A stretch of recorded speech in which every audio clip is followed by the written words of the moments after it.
Hi, and welcome to Tea and Strumpets, a Regency romance review. I'm Zoe. And I'm Kelsey. And Kelsey, last week we were talking about the book that we're going to read today, and I was pretty sure that I had read this book, and you were pretty sure that you hadn't. Remember? I do remember. Turns out we were both wrong. We were both wrong. I thought that was so funny because I had never read this book before, and you had it on your Kindle. So I had not only this book, but then like the next 4 books after it on my Kindle. I was like, who knew? It's so funny because we've talked about this before, how we're just so bad about like remembering books, you know? Yes. I mean, now that we talk about them, for an hour, I kind of feel like I'm remembering them a little bit more. But and it is hard too, because I looked at it and I did buy all these books in 2014. So that's a while ago. It's been 6 years since I've thought of them. Yes. But anyhow, like I know you and I are both really excited to get into talking about this book. But before we do that, I have a question for you. Ask away. So what's the happiest or funniest historical romance that you can think of? Something that has really low stakes and is really rewarding. Do you have one of those?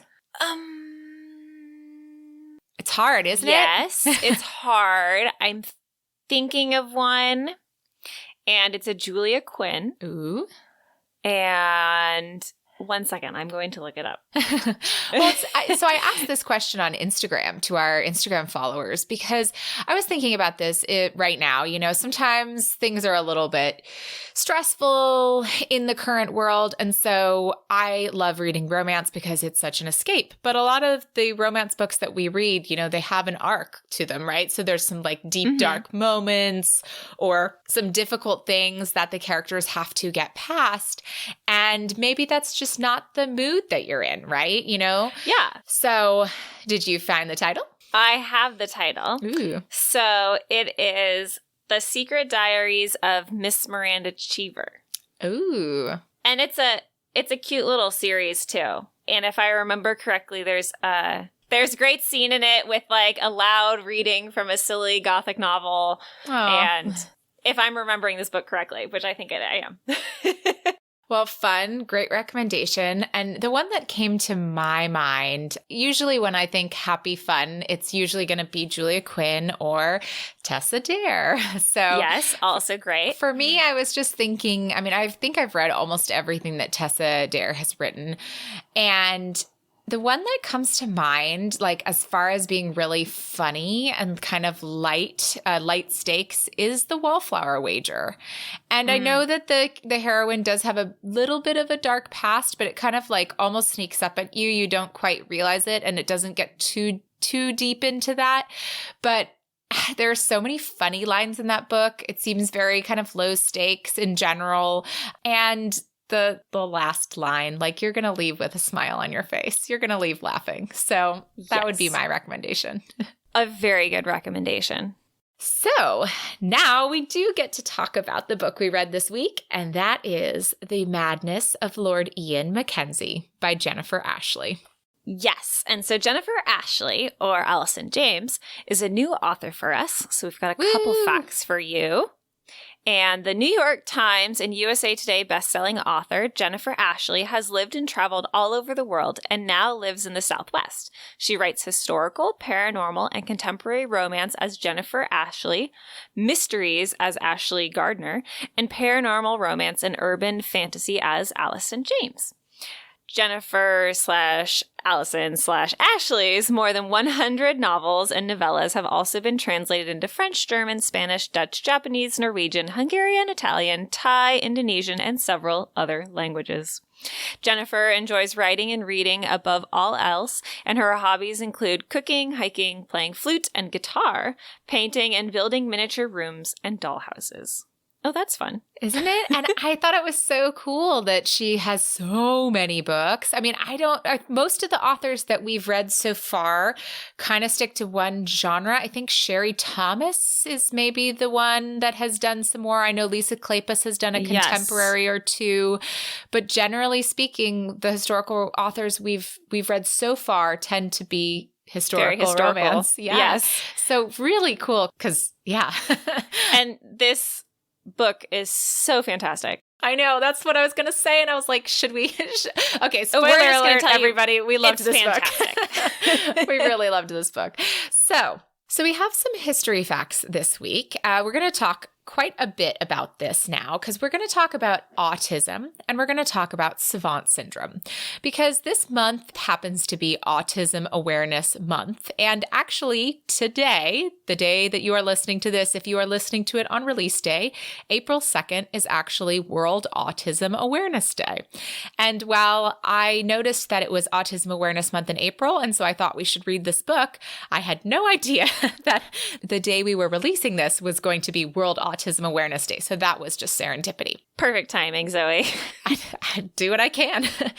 So we're going to talk a little bit about what autism actually is, because I think most of us in today's world have encountered autism. We hear about it, but if you don't necessarily have personal experience, you may not know exactly what autism is. So autism is a complex, lifelong developmental disability that typically appears during early childhood and can impact a person's social skills, communication, relationships, and self-regulation. Autism is defined by a certain set of behaviors and is a, quote, spectrum condition that affects people differently and to varying degrees. There is no known single cause of autism. And as we currently understand autism, the core features are persistent differences in communication, interpersonal relationships, and social interaction across different environments. And what this can look like is being nonverbal or having atypical speech patterns, having trouble understanding nonverbal communication, difficulty making and keeping friends, difficulty maintaining typical back and forth conversation style, and restricted and repetitive behavior patterns and interests. And what this can look like is repeating sounds or phrases, repetitive movements, preference for sameness and difficulty with transition or routine, rigid or highly restricted and intense interests, extreme sensitivity to or significantly lower sensitivity to various sensory stimuli.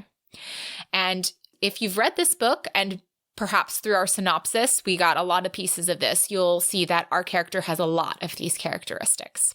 So I also think it's important to point out that our main character today doesn't just have a variation of autism, but he also has what's known as Savant Syndrome. So I'm going to talk about Savant Syndrome now. And Savant Syndrome is a condition in which someone with significant mental disabilities demonstrates certain abilities far in excess of average. The skills at which savants excel at are generally related to memory.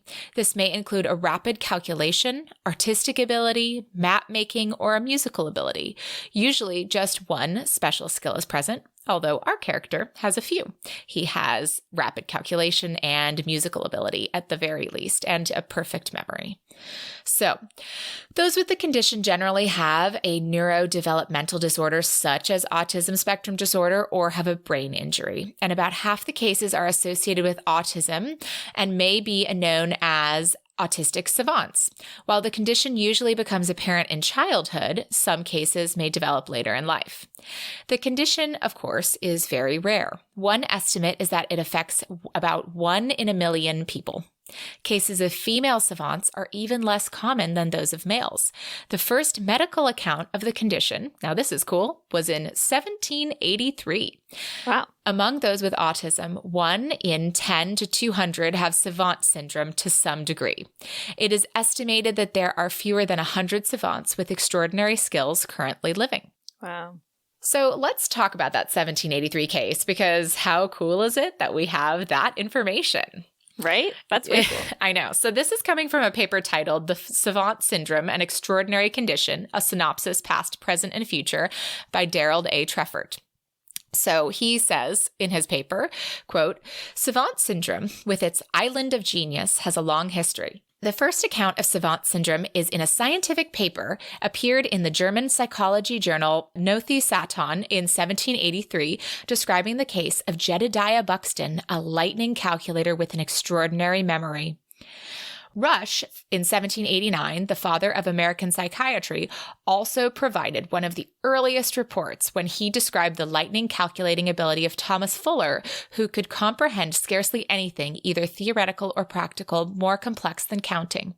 However, when Fuller was asked how many seconds a man had lived who was 70 years old, 17 days, and 12 hours old, he gave the correct answer of 2,210,500,800 seconds in 90 seconds, even correcting for the 17 leap years included. Dang.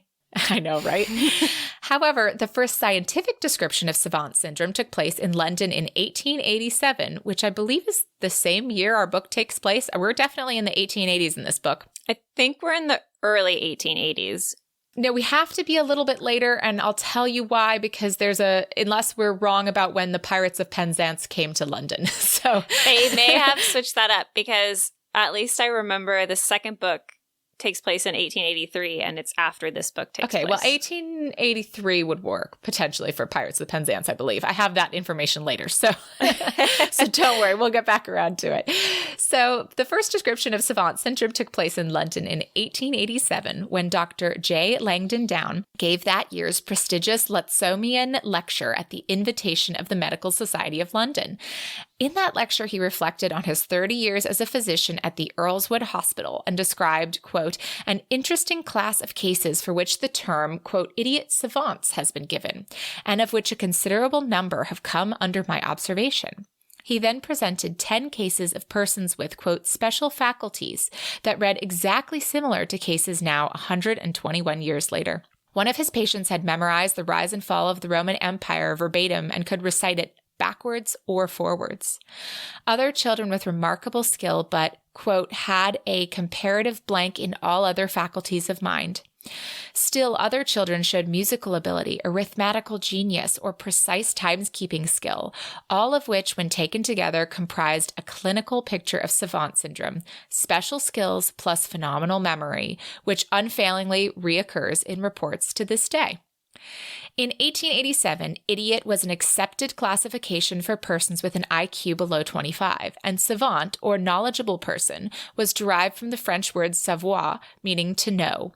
Down joined those words together and coined the term idiot savant, by which the condition was generally known over the next century. While descriptive, the term was actually a misnomer, since almost all cases occur in persons with an IQ higher than 40. In the interest of accuracy and dignity, Savant Syndrome has now been substituted and is widely used.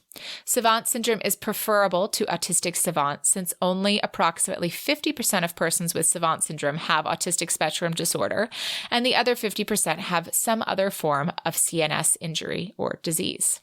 So now on to Autism Awareness Month. In 1970, the Autism Society launched an ongoing nationwide effort to promote autism awareness and assure that all affected by autism are able to achieve the highest quality of life possible. In 1972, the Autism Society launched the first annual National Autistic Children's Week, which evolved into National Autism Awareness Month. Each year, they continue efforts to spread awareness, promote acceptance, and ignite change. The Autism Society of America, the nation's oldest leading grassroots autism organization, is proud to celebrate National Autism Awareness Month this April with its new Celebrate Differences campaign. Designed to build a better awareness of the signs, symptoms, and realities of autism, #CelebrateDifferences focuses on providing information and resources for communities to be more aware of autism, promote acceptance, and be more inclusive in everyday life. The Autism Society recognizes that the prevalence of autism in the United States has risen from 1 in 125 children in 2010 to 1 in 59 in 2020. Recognizing this continued increase, the goal is to further increase awareness about autism signs, symptoms, and opportunities through information and referrals, events, printable and digital resources, and community partnerships with businesses and organizations dedicated to building inclusive experiences. To learn more, visit www.autismawarenessmonth.org or follow #CelebrateDifferences on social media. So that is a lot of information, but I thought it was all really interesting and really cool. And I feel like that distinction between autism and Savant Syndrome is really important. So yes, I wanted to share it. Absolutely. But now we're going to get into the nitty-gritty of our book, which first we have to look at our main tropes. Yes. So our main tropes are, it was a little difficult for me to find a strong trope here. So I kind of made some up. So we have stealing a woman from another, a widow who does not want to remarry. Then we do have a marriage of convenience. We've got some vengeance going on here. And we do have a whole lot of misunderstandings. Yes, we do. Which is, I know. I think 2 books ago, maybe we were misunderstandings. Although I know we were, but I think the misunderstandings in this book, they're so different. They're so different because they're not. I know. We'll get stupid into it. Misunderstandings, but they really anyway. aren't. I know. So our main characters today are Lord Ian Mackenzie and Mrs. Beth Ackerley. So shall we get into it? We shall. All right, everybody.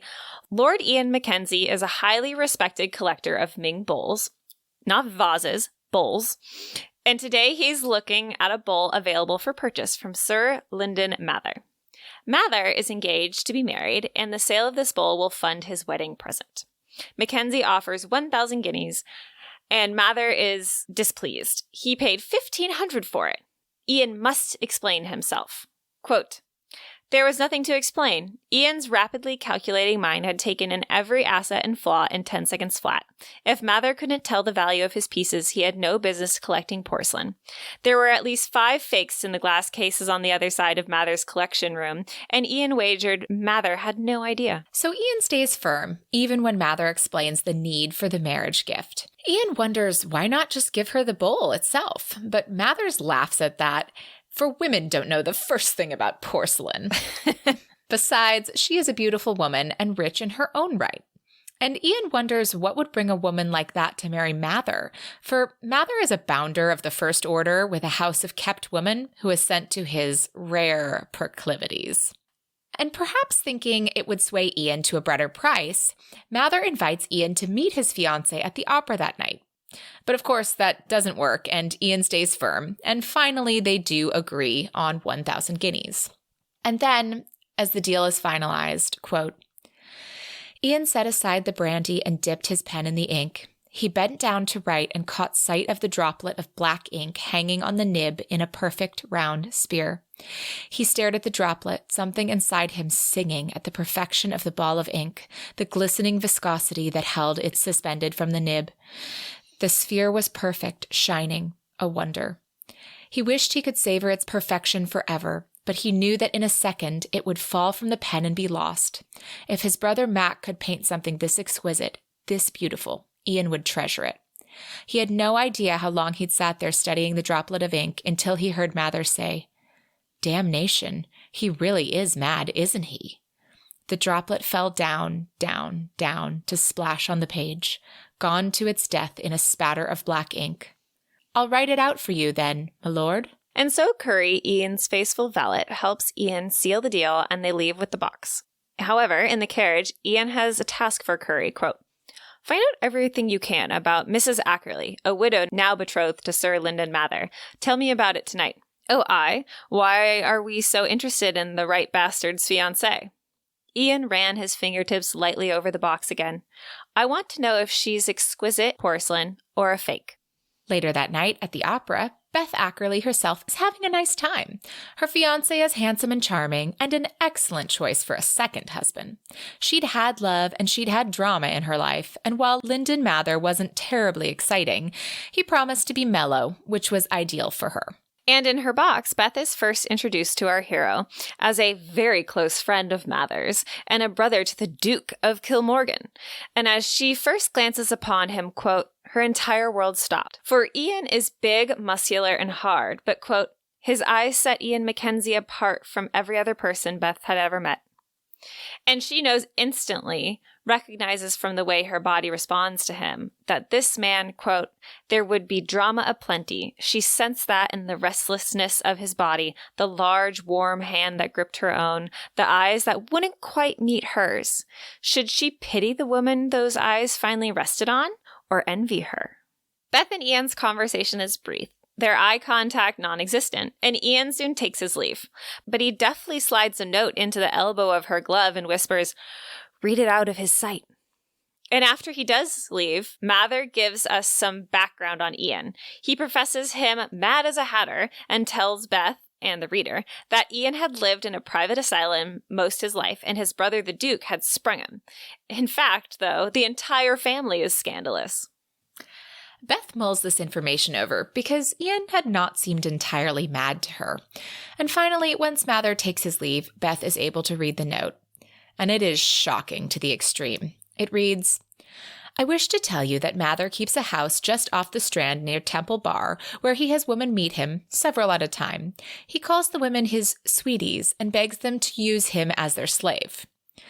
The letter then concludes with, "I have listed 5 of the women he regularly meets, should you wish to have them questioned, or I can arrange for you to speak with the Duke." And this news isn't something that Beth can really take sitting down, so she escapes the box for the hall. What purpose could Ian have had to tell her all this? What motivation? Why should he care about a lowly man like Sir Lyndon? And as she hurries down the hall, a hand snakes out and pulls her into another box with a, "Careful, come with me." Of course, it's Ian, and once Beth has gathered her wits and had a sip of whiskey, she asks, "What did you mean by this, my lord?"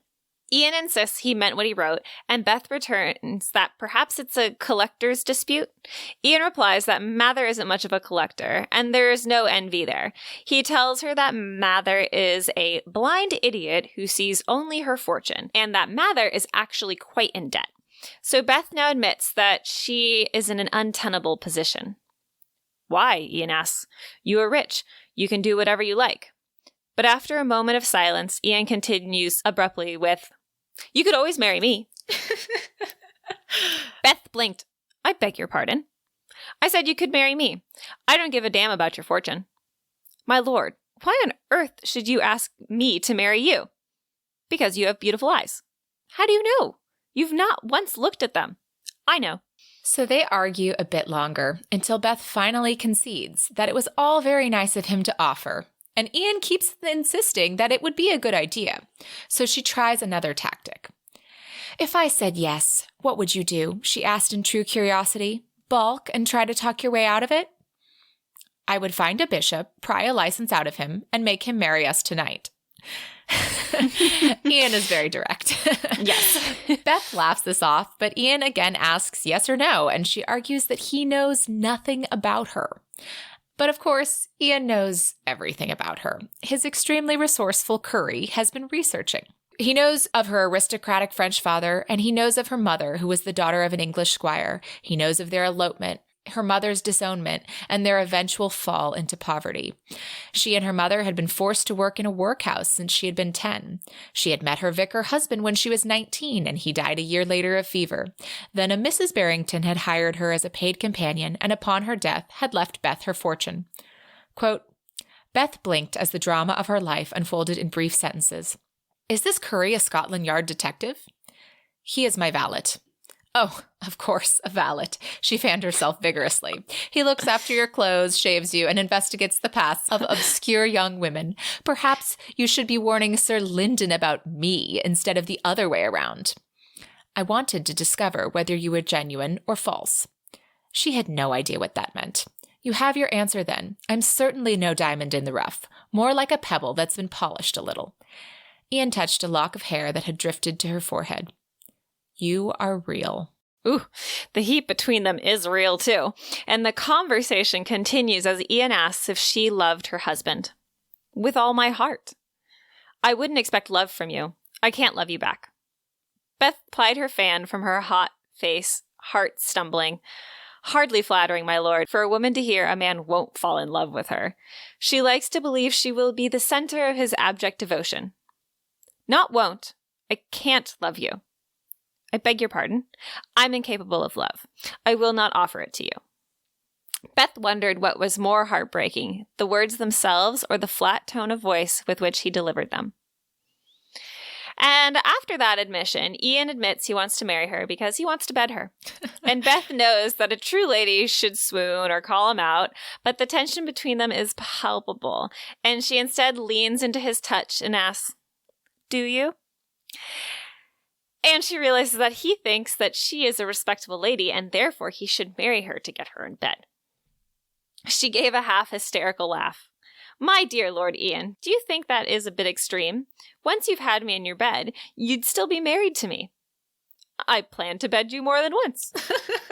Such a good line. By now, Beth really knows that she should excuse herself, but she just can't.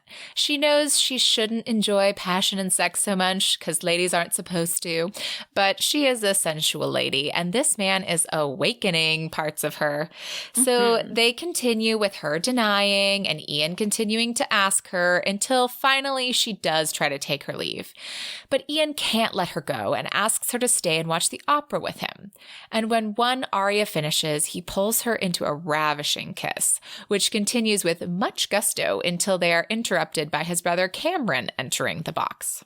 Cameron is looking for his son Daniel, and once he learns that Beth is Mather's fiancé, he corroborates Ian's story, saying, "Good on you, Ian, absconding with Mather's fiancé. You do the lass a favor." He looked Beth over with bold eyes.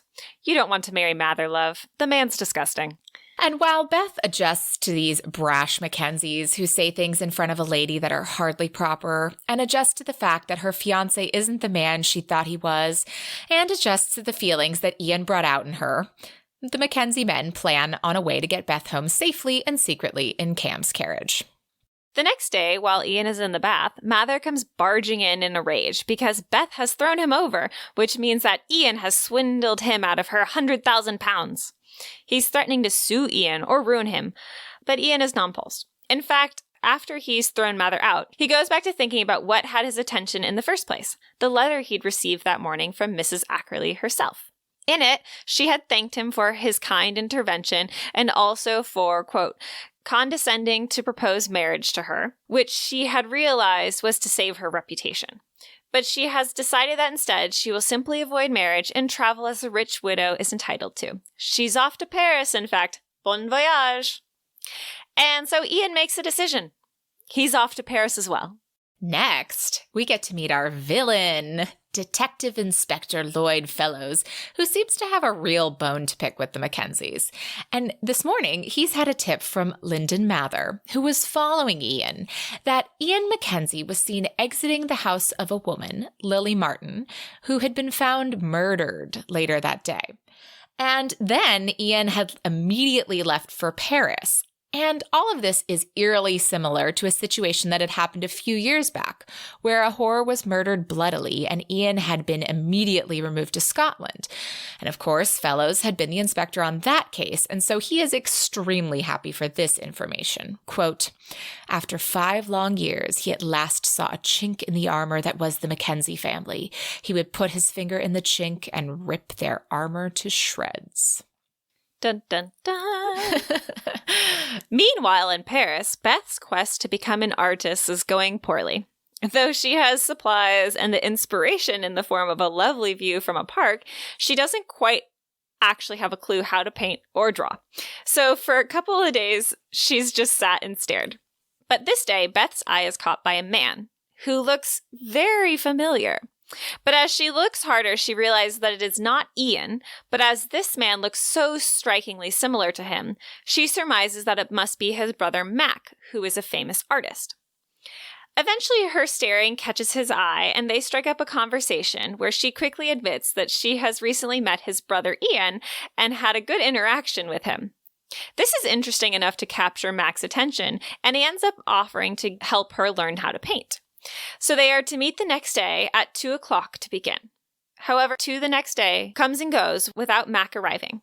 While grumbling to her maid, an exceptionally beautiful redhead, whom they'd noticed the day before, comes up to the pair to offer some advice about Mac. Quote, "If you're waiting for his lordship, Mac Mckenzie, I must tell you that he is extremely unreliable.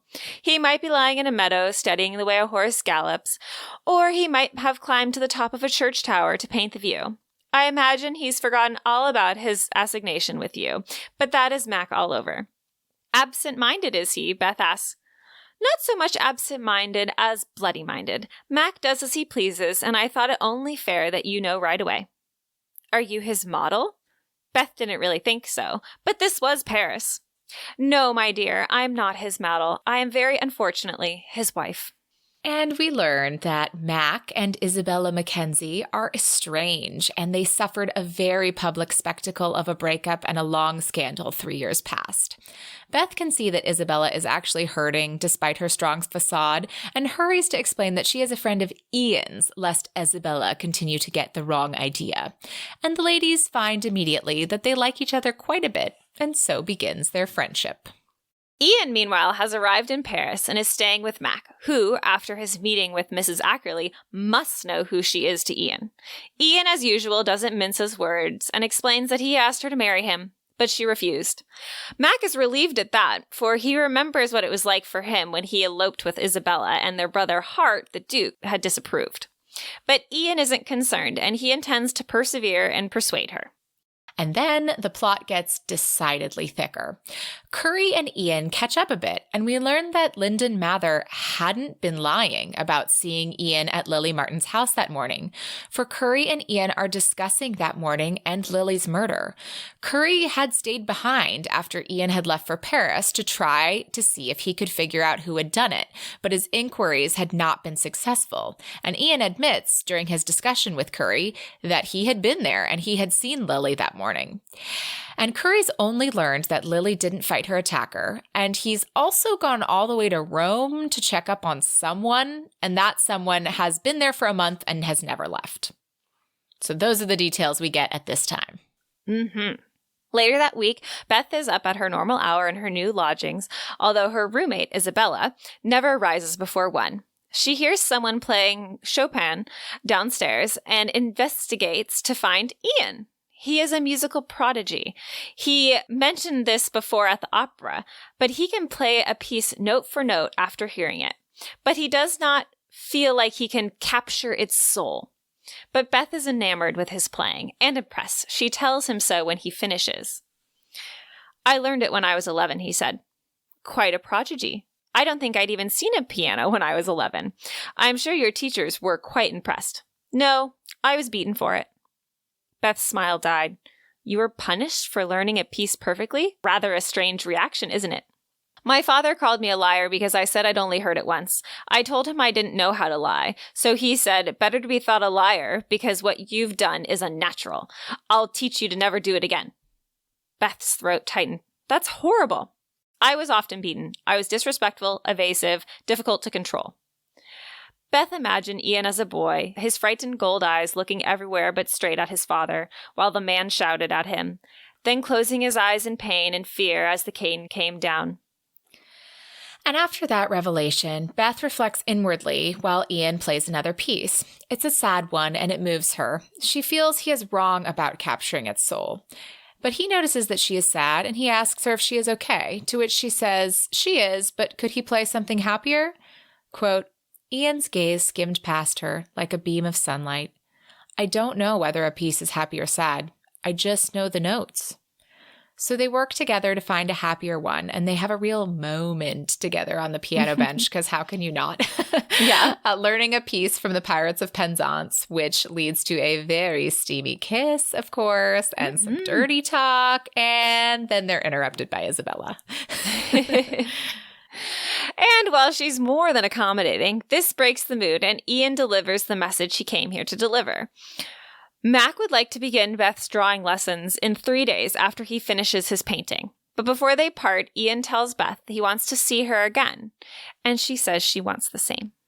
In fact, that evening, Beth forgoes any entertainment to instead write a torrid passage in her journal about what she wished she and Ian could have gotten up to that day if they hadn't been interrupted, and what she hopes they'll get to in the future. She finishes her entry with, I want to unbutton my frock for him. I want to unlace my stays and ease them from my body. I want him to touch me as I haven't been touched in years. I ache for it. I do not think of him as Lord Ian Mackenzie, aristocratic brother of a duke and well beyond my reach, not as Mad Mackenzie, an eccentric people stare at and whisper about. To me, he is simply Ian. Ooh. The same evening, Beth has another gentleman visitor by the name of Detective Inspector Fellows. Beth can immediately tell that Fellows is a bad sort and has it out for the Mackenzies. So after a tense meeting, she sends him on his way. But during their conversation, he does inform her of the murder of Lily Martin and how Ian was seen exiting her house. And does Beth know about the murder 5 years ago that Ian was also maybe involved in? And, again, did you know that Lily Martin had actually worked in that brothel too at the same time? Fellows also seems to have done his research on Beth and knows that her father was no aristo, but rather a fraud, and he knows about that one time her mother had resorted to prostitution and had been caught. So threats laid and pieces of the puzzle haphazardly given, we forge onward. But not too forward, because Ian happens to be at Beth and Isabella's house when Fellows is on his way out, and he sees red, knowing that Fellows has told Beth everything and has shoved him up against the wall. Quote, accosting a police officer is an offense. Everything about you is an offense. Ian shoved the man away. Get out. Ian. Beth's voice made him turn. She stood like a flower, fragile and vulnerable, the only color in a world of gray. He'd wanted Beth to remain a part of this sordid business at High Holborn and everything he'd tried to hide the last 5 years. Beth was unsoiled by it, innocent. Fellows had ruined that. The bloody man ruined everything he touched. Ian didn't want Beth looking at him and wondering what others did, whether Ian had plunged a knife into the warm body of a courtesan, then smeared the walls with her blood. And Ian's thoughts let the reader know that he doesn't think he did it, but wonders sometimes that perhaps he had done it in a blind rage. But he also remembers other things from that night, secrets he'd never revealed, so we know there's more to this mystery. After Fellows is gone, the pair begin to talk. Ian is so upset that Beth knows these things, and she's simply waiting for denial or for him to explain that he's got a valet or coachman who can vouch for him. But Ian is lost and starts to pull away, insisting she really shouldn't have anything to do with the Mackenzies because, quote, we break whatever we touch.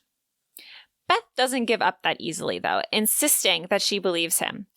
Quote, you're afraid that Fellows has turned me away from you. He hasn't. He obviously has a bee in his bonnet. He said himself he has no evidence, and there will never be a case against you. But Ian can't forget anything, literally, because he has a perfect memory, so it is very hard for him to let things go. But Beth has calmed him, so he does make some admissions. He admits that he did not see the first courtesan, Sally Tate, die, and he didn't drive the scissors into Lily Martin. And he knows it was scissors because he had gone to visit her that morning and found her dead. But he had failed her because he had been trying to protect Lily all this time, and now he's afraid he won't be able to protect Beth from Fellows using her. But Beth is a strong woman and continues to gently persuade Ian that she will be fine. And we get some more backstory here. Quote, you'd take the word of a madman? He asked. You're not a madman. I was put into the asylum for a reason. I couldn't convince the commission I was sane. Ian turned away from her, forcing her to let go of his arm. When I was first released from the asylum, I wouldn't speak for 3 months. He heard her stop behind him. Oh. I hadn't forgotten how. I simply didn't want to. I didn't know it distressed my brothers until they told me. I can't read hints from others. A person has to tell me things plainly. She gave him a shaky smile, which is why you don't laugh at my little jokes. I thought I'd lost my knack for it. I learn what to do by watching others, like applauding at the opera when the rest of the audience starts. It's like learning a foreign language, and I can't follow a conversation when I'm in a crowd. But Beth is far from deterred. In fact, she replies with, my dear Ian, then we are birds of a feather.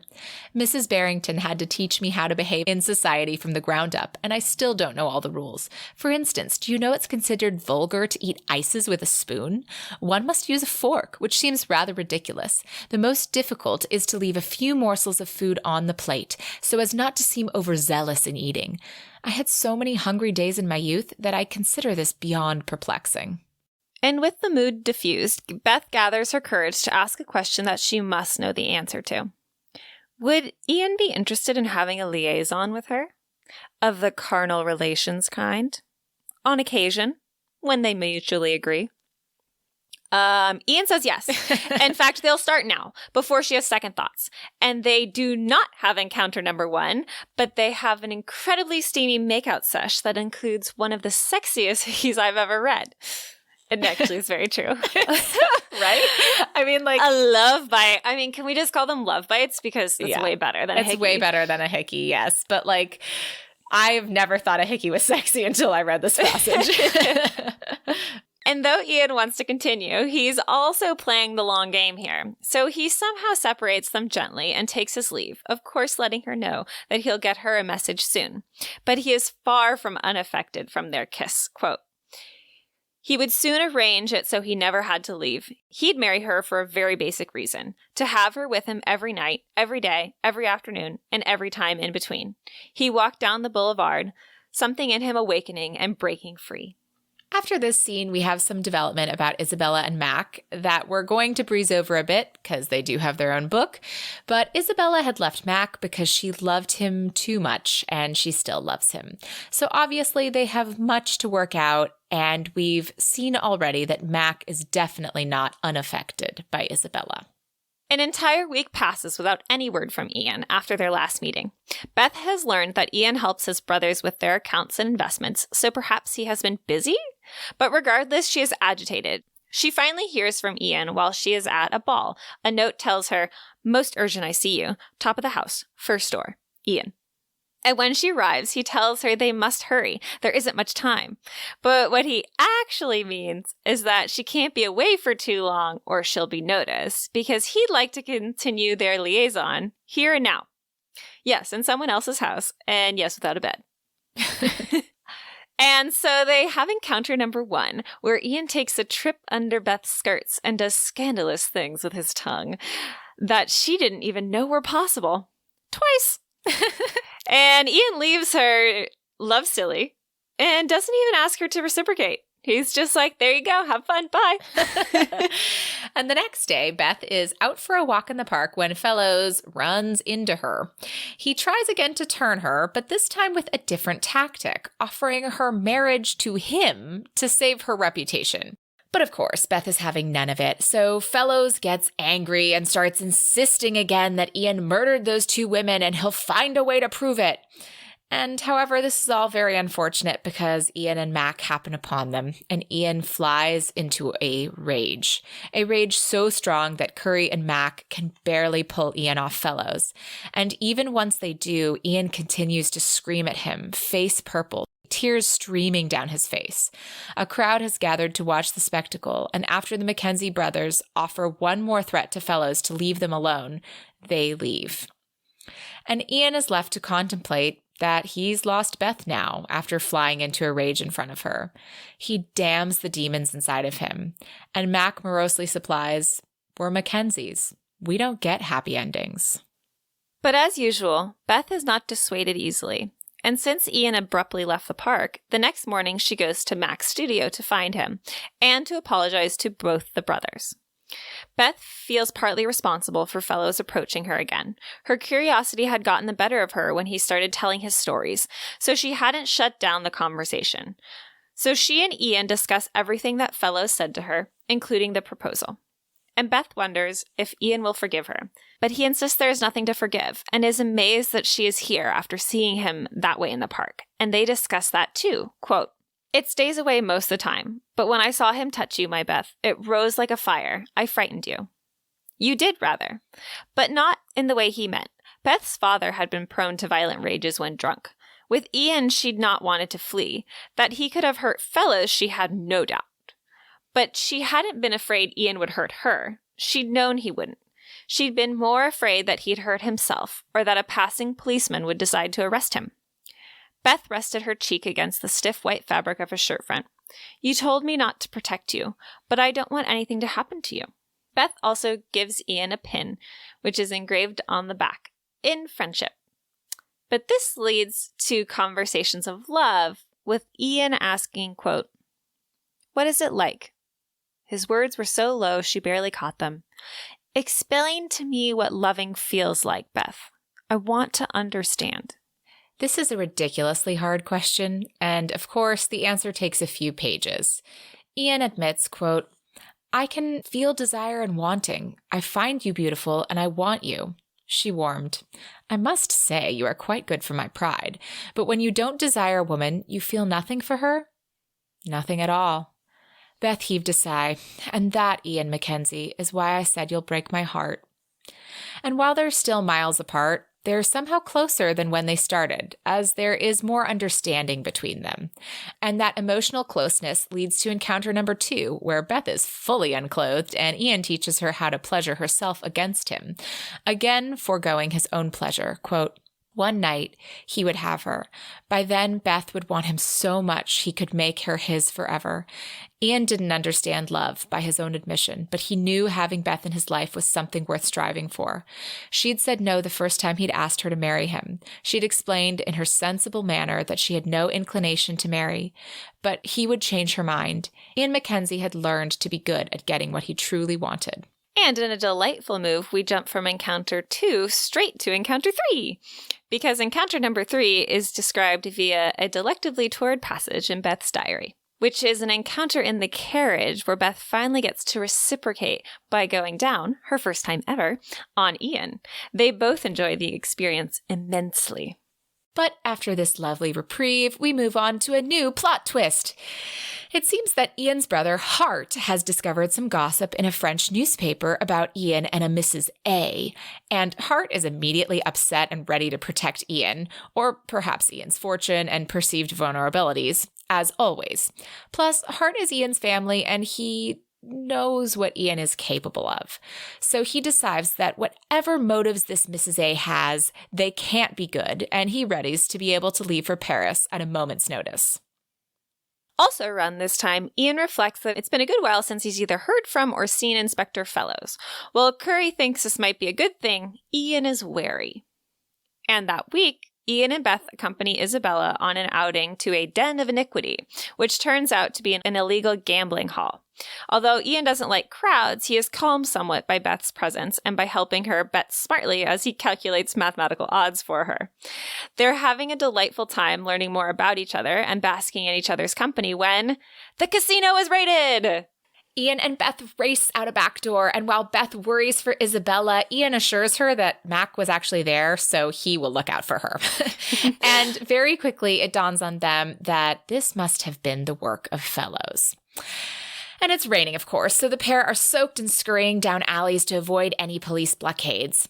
And to avoid Fellows, they must hide where he wouldn't think to look. And, aha! Luckily, they spot a pension, which is also a hotel, where they are able to secure the best room and a bath to wait out the storm. And there's only one bed in this hotel room, so you know we're about to have encounter number 4. Which starts with a practical bath, but for the first time, they are both unclothed, and so it soon moves to the bed, where a very loving and long-awaited coupling finally occurs. And while there are lots of feelings between them, rest assured, there's also plenty of steam and body talk. Ian just loves to talk about, he just loves to tell her what's going to happen. He's very direct. Which is part of just him as a character and probably a result of his autism. But yeah, man, it ends up being very sexy on the page. Oh, yeah.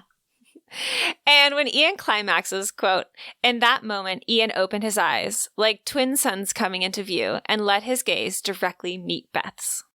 And Beth nearly loses her breath. This is the first time he's fully looked at her since they've met, and too soon he turns away. But the passion isn't dimmed, and they begin again. The next morning, they begin to figure out what their next steps are, and we learn some more about Ian. He insists that Curry won't be worried because sometimes he disappears, and Curry is used to that. Quote, Beth studied him. Why do you disappear? Sometimes it gets too much for me. Trying to follow what people say, trying to remember what I'm supposed to do so people will think I'm normal. Sometimes the rules are hard, so I go. And later in the morning, Beth awakens again to see Ian standing by the window, but he motions for her to remain silent and informs her that Inspector Fellows is watching the house, and he's brought along some police. But Ian has already been working on his plan to get them out of here, and now Curry's arrived with fresh clothes for both of them. And Beth dresses, assuming they'll be fleeing out the back then, but she is mistaken, for shortly 2 new guests join them.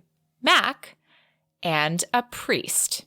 Because Ian won't be having them leave out the back door. No, they will be leaving out the front, and fellows won't be able to touch them for lewd behavior if they're married. And Beth immediately protests.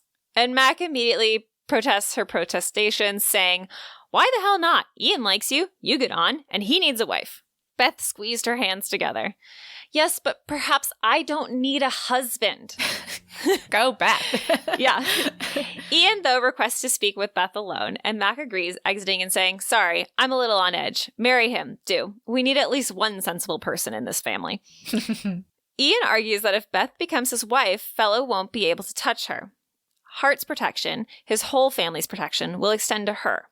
Beth argued that this hasn't stopped fellows from harassing Ian, now has it? Plus, Beth decides to spill that her father wasn't actually an aristo, but Ian, of course, already knows that and doesn't care one lick. She keeps trying to protest. She's not good enough for a duke's son if the newspapers found out, but Ian protests, saying, "We don't fit in, you and me. We're both oddities no one knows what to do with." He took her hand, pressed her palm to his, then laced their fingers through each other's. "We fit." He was saying, "We are adrift and no one wants us, not the real us. We might as well drift together. Not please marry me, Beth. I love you." But finally, she can't protest anymore when she remembers a certain moment, and she realizes that she is lost. Quote, "She remembered the breathless moment when he'd actually looked at her, when they'd made love. His eyes had been so beautiful, fixed on her as though she were the only person in the world, the only person who mattered. What would she give to have him look at her like that again? Everything she had. Blast you, Ian Mackenzie," she whispered. And so they are married and walk out together to fend off fellows. He is there to arrest Ian for abducting Mrs. Ackerley.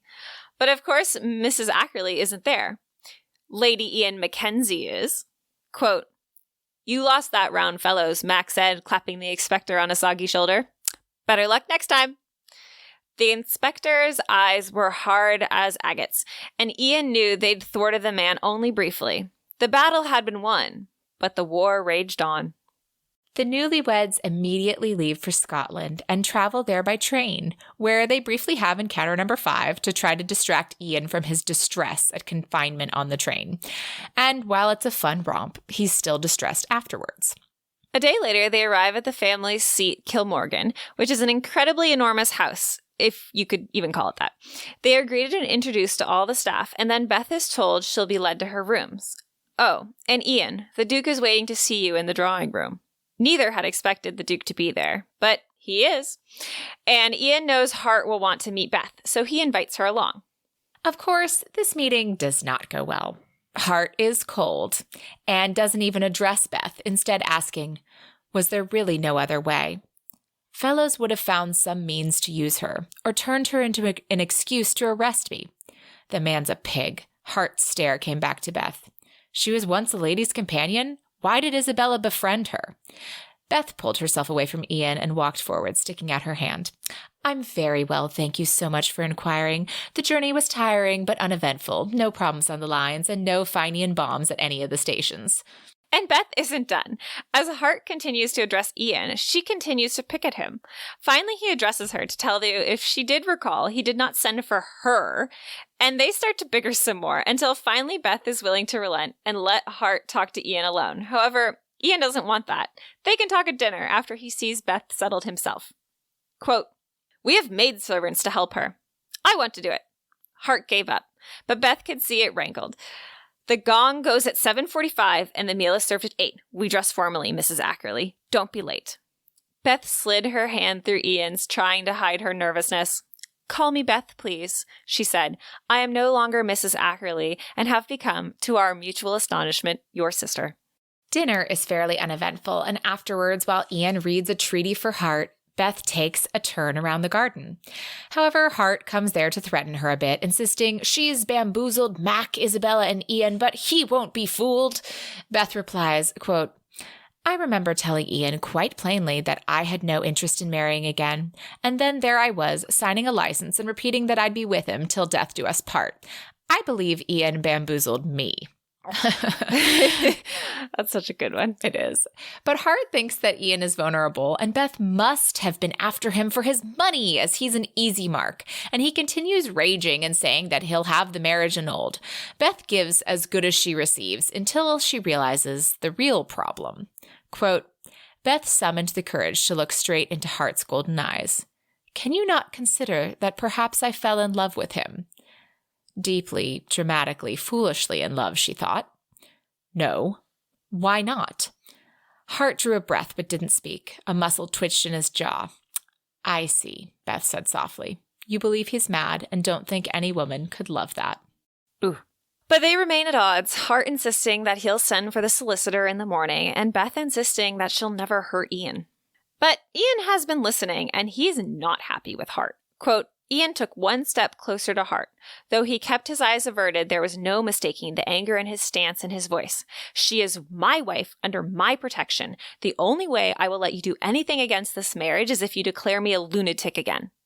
My goodness, yeah. Yeah. And eventually they part for the evening with a truce of sorts, at least for now. And they head to their own quarters for their first night as husband and wife.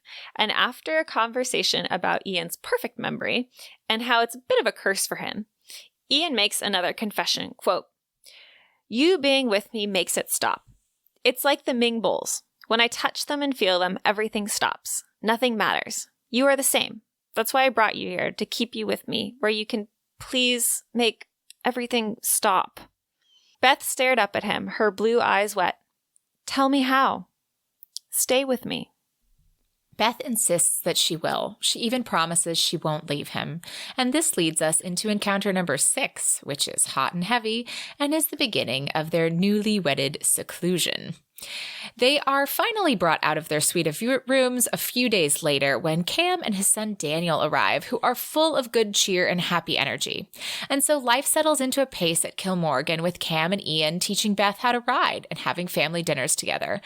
Hart and Beth still come to odds, especially at the way Hart seems to use Ian's brain, but Ian insists that he likes helping his brother.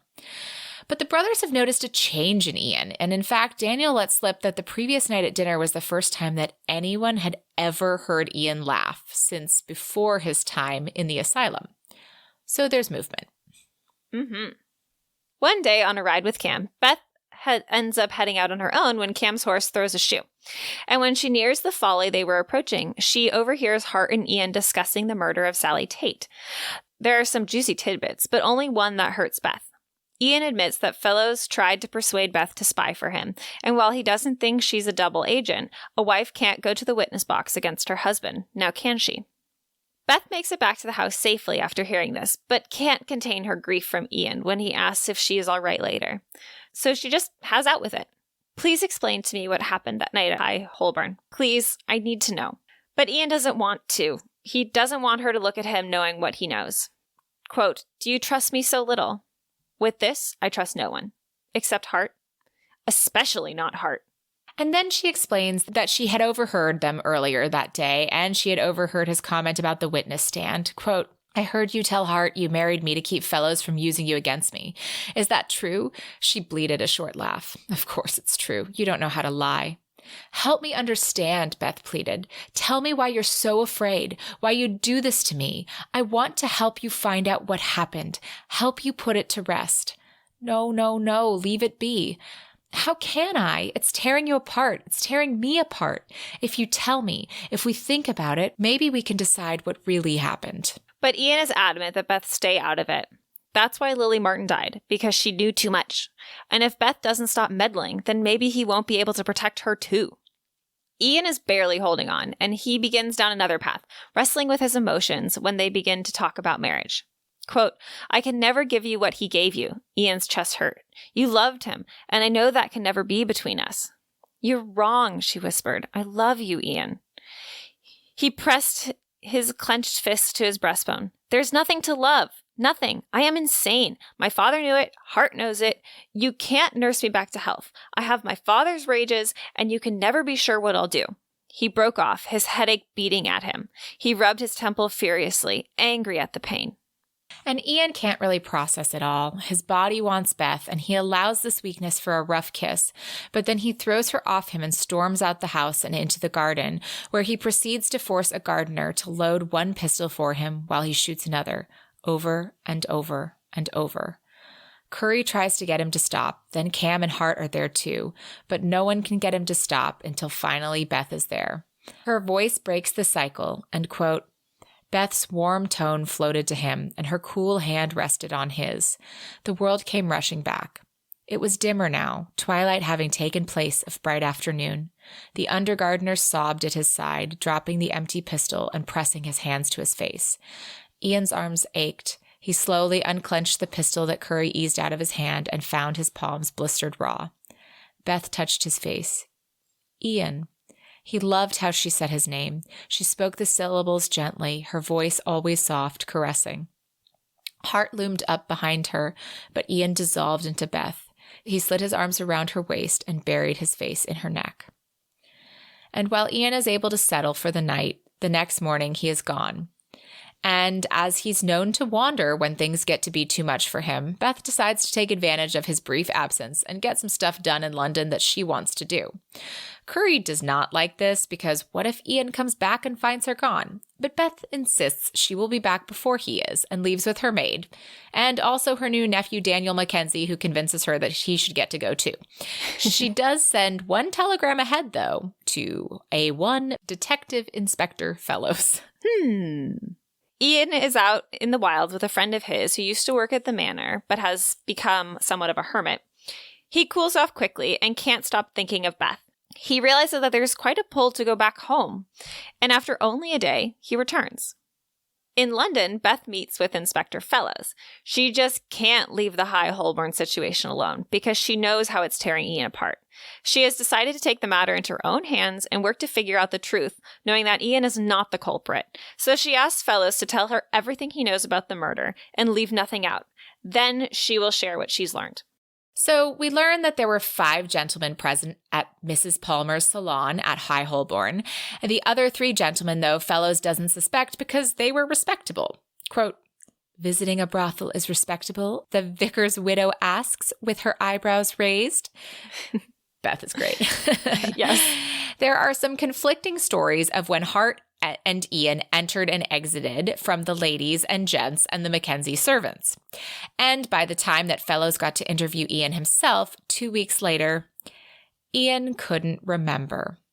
But as Ian remembers everything, Beth's heart sinks.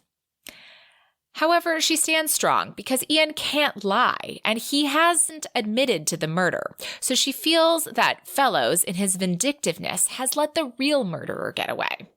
Fellows is still puffed up about how terrible the Mackenzies are, though, and how they'll be the death of Beth, so she finally asks Fellows to leave, and decides that since he won't do things properly, she is going to the East End, which is where High Holborn was, and where she used to live with her vicar husband, to make inquiries on her own. Meanwhile, back in Scotland, Ian returns to find Beth gone, and while Curry explains that she hasn't left him, just gone to London for a bit, Ian is terrified and sets off immediately. Cam in tow, as Daniel's gone with her, and is probably, quote, making her life a misery. The brothers arrive in London while Beth is out detectiving, and are about to follow in pursuit when Beth and Daniel return. Ian is basically beside himself at this point, and drags Beth inside for a chat. She tells him everything that he asks. She met Fellows, she was making inquiries, and Ian, of course, is so upset. Quote, don't you understand? If you find out too much, I can't protect you. You could be transported or hanged if you knew too much. Why on earth would I be transported because your brother's friend Stevenson or his mistress, Mrs. Palmer, murdered a... She trailed off, her face going still. And while Beth contemplates silently for a moment, she realizes something very important. Oh, Ian, you think Hart did this, don't you? And that is the reason that Ian hasn't wanted to think about it. because if he figures out that Hart committed the murder, which is what he suspects, he won't be able to lie about it. And finally, Ian fills in all of the missing pieces. How Sally Tate had been boasting about blackmailing Hart, how Hart had asked him to spy on Sally, how he'd walked in on Hart and Sally having rough sex together that night, and how Sally had threatened Hart with a knife, but then Hart had gotten the knife and pressed her throat with his hands. But Hart was into rough play, and Ian explains that when you cut off the air, a climax is more intense. And Ian didn't see Hart kill her. He simply returned later to find Sally dead. And Hart had also seen Sally dead before Ian did, which is why Hart had run out of the house after that, because he couldn't risk being there when the police came for his career. But Beth thinks that Hart couldn't have done it for, quote, if he had decided to kill her, he'd have made certain Ian was far away before he did the dreadful deed. He'd have avoided involving Ian no matter what. Ian had also hid Lily Martin afterwards because Lily had seen too much. He wanted her to stay safe from Hart, so if he hid her, she could live. But now he thinks that Hart was the one who found Lily. And Ian can't let it go. He thinks it was Hart. Because on the night Sally died, Hart had looked so much like their father. And then we learned the real horrible truth of Ian's past. When Ian had been just 9 and in the wrong place at the wrong time, he saw his father strangle, shake, and kill his mother in a rage. His father continued to rage and shake Ian, yelling at him that he would tell no one. He had to lie. And the next morning, he had been taken to London and condemned a lunatic, and been put into an asylum thereafter. Ian worries that Hart is as ruthless as their father, and Beth still thinks he is wrong, because Hart deeply cares for Ian. Beth insists that finding out the truth would help Ian and Hart, but Ian pleads with her to stop, and Beth relents and says that she will stop. However, quote, as he slid his lips over hers, it didn't occur to him that she'd given up a shade too easily. And Beth wakes up later that night next to Ian after they had made love, but not too much is described, so I guess it's not an encounter. And she knows that she loves him too much to stop. So she dresses and heads downstairs, and luckily, an informant she was hoping to hear from is there now. Sylvia had worked with both Lucy and Sally at High Holborn for a time, and she has 2 juicy pieces for the puzzle. First, yes, Mrs. Palmer had been Hart's mistress, and he'd bought her the house. She was older than he was, but they'd been together for so many years, and Mrs. Palmer had truly loved Hart and would do anything for him. And second, Lucy and Sally had been lovers. Plus, Sally had been a bit of a bitch and had made a lot of enemies. The plot thickens. It sure does. When Ian awakens to find Beth gone, he realizes what has happened, and he knows where she must be. So he and Cam grab a hansom to High Holborn. When they arrive, they don't find Beth, but they are greeted by Hart. Beth isn't there yet because she'd gone to collect Detective Inspector Fellows on her way. And Hart, meanwhile, wants to finally talk about that night with Ian. They never really have they? But they end up talking circles around each other, with Hart still thinking that Ian did it, and Ian still thinking that Hart did it. And finally they get to the whole solution. Quote, Sally told me she could ruin you. She was dreaming, but then she was dead. Oh, God, Ian, Hart said in a near whisper. Is that why you did it? However, we are interrupted from any sort of reply and the full conversation because Beth and Fellows have arrived. And Beth explains that Fellows is not here to arrest Ian or Hart, but to question Mrs. Palmer more on Beth's request. But then there is a scream and chaos ensues, and suddenly everyone is running everywhere. And finally, we find our heroine, Beth, in pursuit of Mrs. Palmer out the back gate on her own. But Mrs. Palmer is prepared, and when Beth catches her, she stabs Beth. Oh, no! So then we have the chase, where Mrs. Palmer is making her getaway. Beth is dragged along, slowly getting weaker and weaker. And as a good villain, Mrs. Palmer fills in a blank or two. And we realize that Mrs. Palmer didn't actually kill Sally Tate, although she did kill Lily Martin. It had, in fact, been Lily Martin who had killed Sally in a jealous rage. But eventually Ian and the brothers find them, and Mrs. Palmer ends up killing herself in Hart's arms. Dang. I know. It was a lot going on, guys. It was a jam-packed, eventful couple chapters. A couple of chapters, which we're here for the romance more, for the murder less. So I tried to sum it all up with at least some excitement. Okay. It was all very exciting, guys. And then they all return to the ducal mansion on Grosvenor Square. Beth takes a long time to recover from her stab wound as a fever sets in, and Ian is at her side the entire time. Quote, "By the 6th day, the fever had still not come down. Ian sat by Beth's side, his hand loosely clasping hers, and tasted fear. He was going to lose her. 'Is this what love feels like?' he whispered. 'I don't like it, my Beth. It hurts too much.'" But eventually she does recover, and they discuss the details of the night at High Holborn because Beth had worked hard to solve the mystery, and someone must tell Fellows. Ian just doesn't care because she is alive, and that's what matters. But he's worried about her now that she's on the mend, and mostly stays away as she continues to recover. Finally, though, she takes matters into her own hands to close the last piece of the puzzle. She arranges for Fellows to meet her at the house. And when she next sees Ian, she begs him to stay, and they have encounter number 7, where Beth pleasures Ian this time. And later, Fellows arrives, and Beth explains, quote, "I want to ask him something, and since he wouldn't allow me to go out, I had to have him come to me." Fellows admits he'd heard her theory about Lily and Sally and had found evidence in the form of a letter that was pretty damning. So now the case is closed. But Fellows puffs up and says, though they're off the hook for now, he'll still be watching out for the Mackenzies. However, Beth is done. Quote, her finger switched to Fellows. "And you will not pot them at all.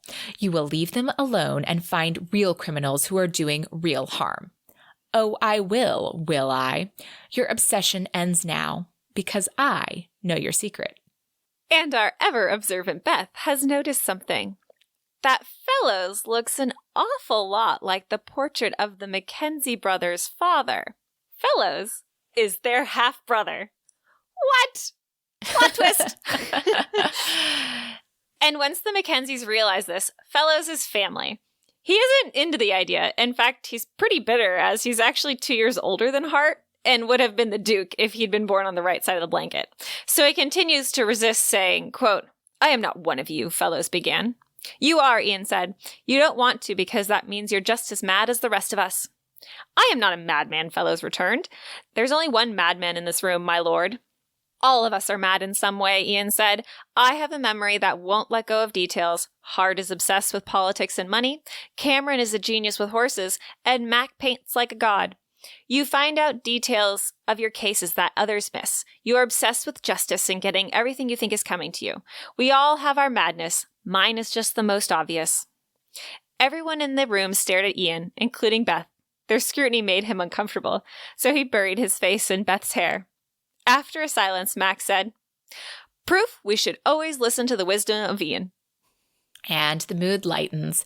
Because the Mackenzies are the Mackenzies, they boisterously explain to Fellows that he's stuck with them now. And finally, Fellows relents, quote, "Everyone else started talking at once. Ian ignored them, anchoring himself with Beth."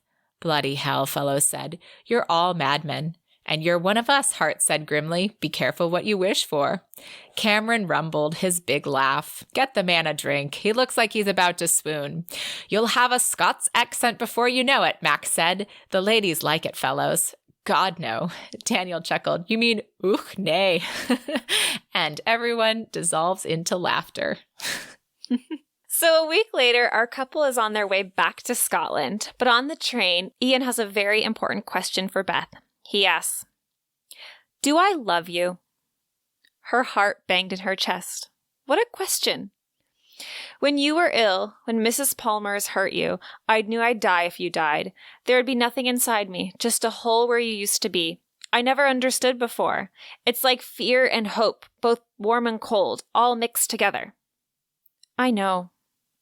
But Ian is worried that he'll hurt Beth someday, and she assures him that he isn't his father, and that his past behavior shows over and over that he tries to protect people, not hurt them. He asks, "Can I ever be sure?" "I'll make sure. You said yourself he caused you too much misery and that you and your brothers needed to be done with him. Please, Ian, let him go. And when Ian opens his eyes again, she can see he has, because he looks directly at her again. I love you, he said. Beth caught her breath, and sudden tears blurred her vision. Love you, Ian repeated. His gaze bore into her harder than hearts ever could hope to. Love you. Love you. Love you. Love you. Love you, love you, love you, love you, love you, love you. And this declaration leads them into encounter number 8, which is extremely steamy and full of body talk and very carnal. Ugh. Ugh, such good talk. I'm not always one for talk, but it was such good talk. It was very good talk.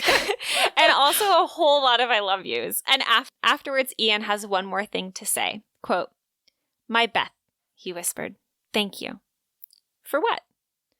Setting me free.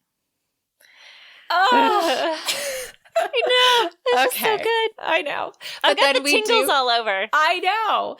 So then we have the epilogue. It's a month later, and they've had a second wedding for Beth under the Church of England with a pretty white dress and lots of flowers. And Beth has something to tell Ian. He's going to be a father. Of course, he's worried that their child will be like him, but Beth knows that their child will have an advantage if that's the case, because they'll have a family and a father who understands. And once Ian relaxes from his initial shock, he kisses Beth with much passion, offering her some carnal pleasure. Quote, carnal pleasure indeed, offered by the maddening Lord Ian Mackenzie. Yay. Oh my God. I can't wait to get to talk about this book. I know. I want to talk about it so much. Let's do it. Let's adjourn to the parlor. We shall.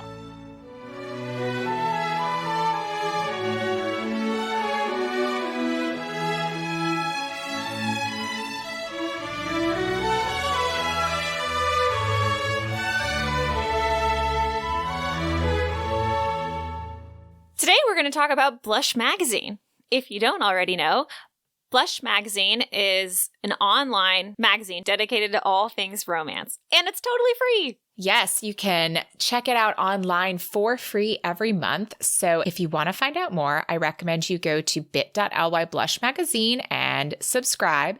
But in this month, in April's month, you're going to enjoy their feature author, who is Lex Martin. You'll meet their newest Blush contributor. You can download April's book, which there are some free books to download. A look at Recursion by Blake Crouch.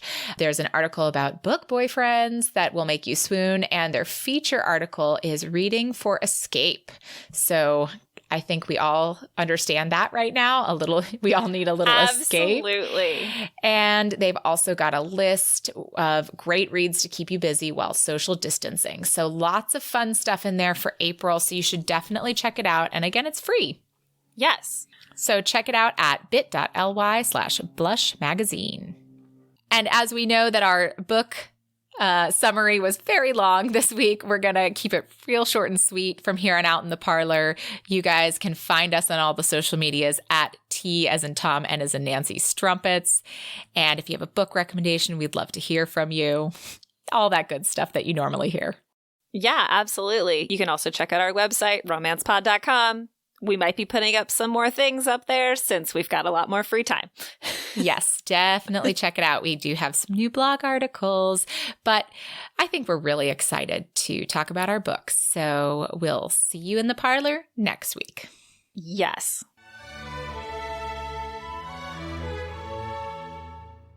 Let's talk about this book, Zoe. Let's talk about it. Okay. I mean, we already knew from the beginning that we loved this book. And like going through it again, I was just like, I love this book. And I have to admit, this was probably the hardest synopsis for me to write. And I think it's always harder to write a synopsis when you love a book because you just want to convey how special that book is.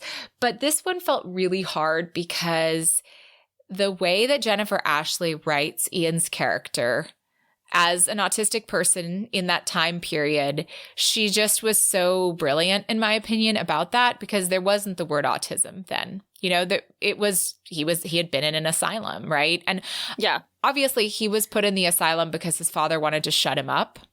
Yeah, because his father was like a douchebag of all douchebags. A murderer. I mean, yeah, actually. murderer. There you go. Yeah.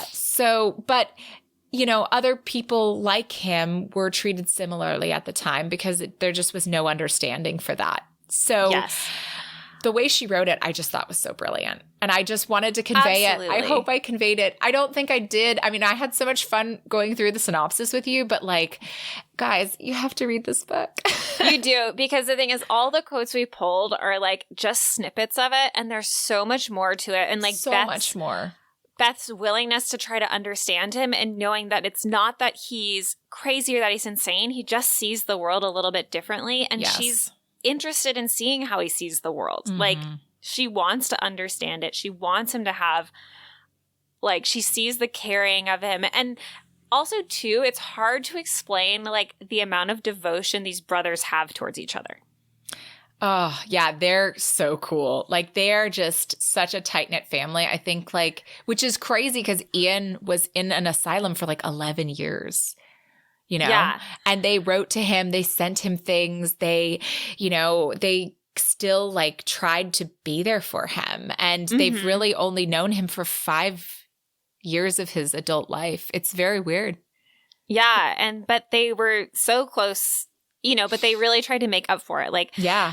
Ian has just always been with some brother or another, and the brothers just all end up on top of each other pretty much all the time. And yes. I want to read about these other brothers so badly. I already took a deep dive into Mac and Isabella's book. It's so good. Oh, yay. Oh, that's exciting. Yeah, no, but I also thought it was really great, you know, like the arc of, you know, calling it the madness of Lord Ian Mackenzie. I feel like, you know, when you learn that it's about an autistic character, you think like, oh, is that like, you know, is that socially acceptable now to call it the madness of Lord Ian Mackenzie? But it makes so much sense. And there's not, because that's how he was seen at that time. And it's also the development, right? About how like it goes for, you know, be it Beth saying, I don't think he's mad, to him saying, I am mad, I am crazy. Like he doesn't ever say crazy. He thinks he says mad. I was declared insane, you know, I wasn't able to defend myself. But then it comes all the way full circle to Ian saying like, we're all mad in our own way. And then at the end when she says the maddening Lord Ian Mackenzie, I'm just like, But also, too, I love just the idea of, like, calling it the madness of Lord Ian Mackenzie, because it's not that they're like, it's not the mad Lord Ian Mackenzie, it's the madness of Lord Ian Mackenzie. So it's just like, what makes him seem mad? Like, what makes him different? Like, and it's so, because he is fairly high functioning in the sense that, like, oh, yeah, he can be around it. He understands where he's lacking.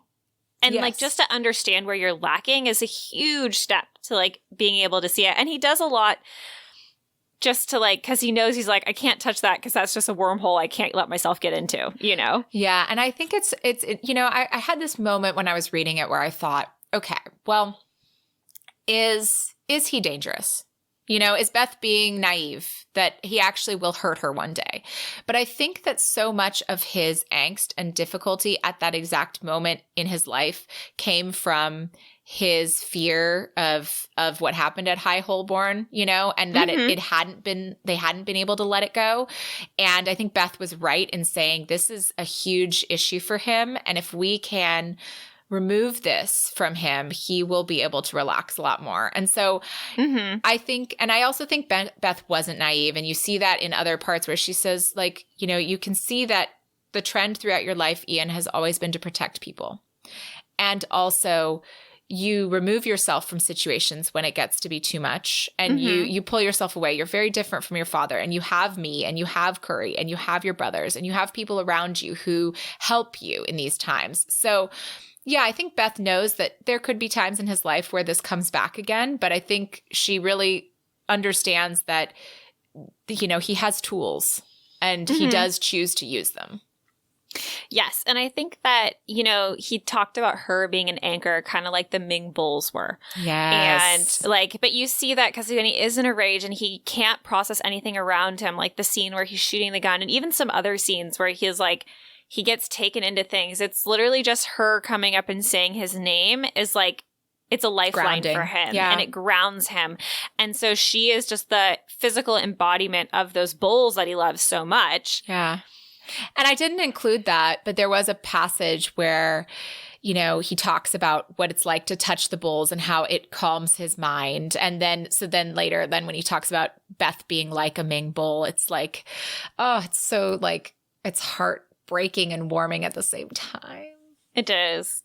And it's very cute because she's like, Ming vases. He's like, I don't know anything about Ming vases. I only know things about Ming bowls. Yes. And there was a part I didn't include where he ends up giving her a Ming bowl of his. He gives her the Ming bowl that he bought off Lyndon Mather. So the bowl... I'm not certain it is because he shows her that bowl and then later he goes to a different bowl with green dragons. But no, but that's the one that Lyndon had. He was looking at the green dragons. So it is even that symbolic one, right? Which is that, you know, Lyndon at the beginning says, like, what would a woman want with a Ming bowl? She wouldn't appreciate the beauty. She doesn't know about porcelain. Then he gives her the bowl and he's like, she loves it and thinks it's really... He's like, this is my wedding present to you. Yeah. Like, this is your bowl. And then it's really cute because she's like, it's beautiful. It's perfect. And because she like understands how much it means to him. Yes. And so it's like such a gift.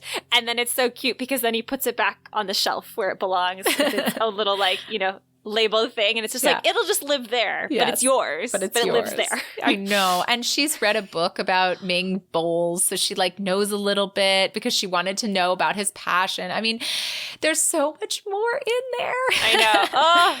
Yeah. And also one of the details that I thought was really cool is that she's 29 and he's 27. Yeah. I loved that. I was like, ooh, a younger man.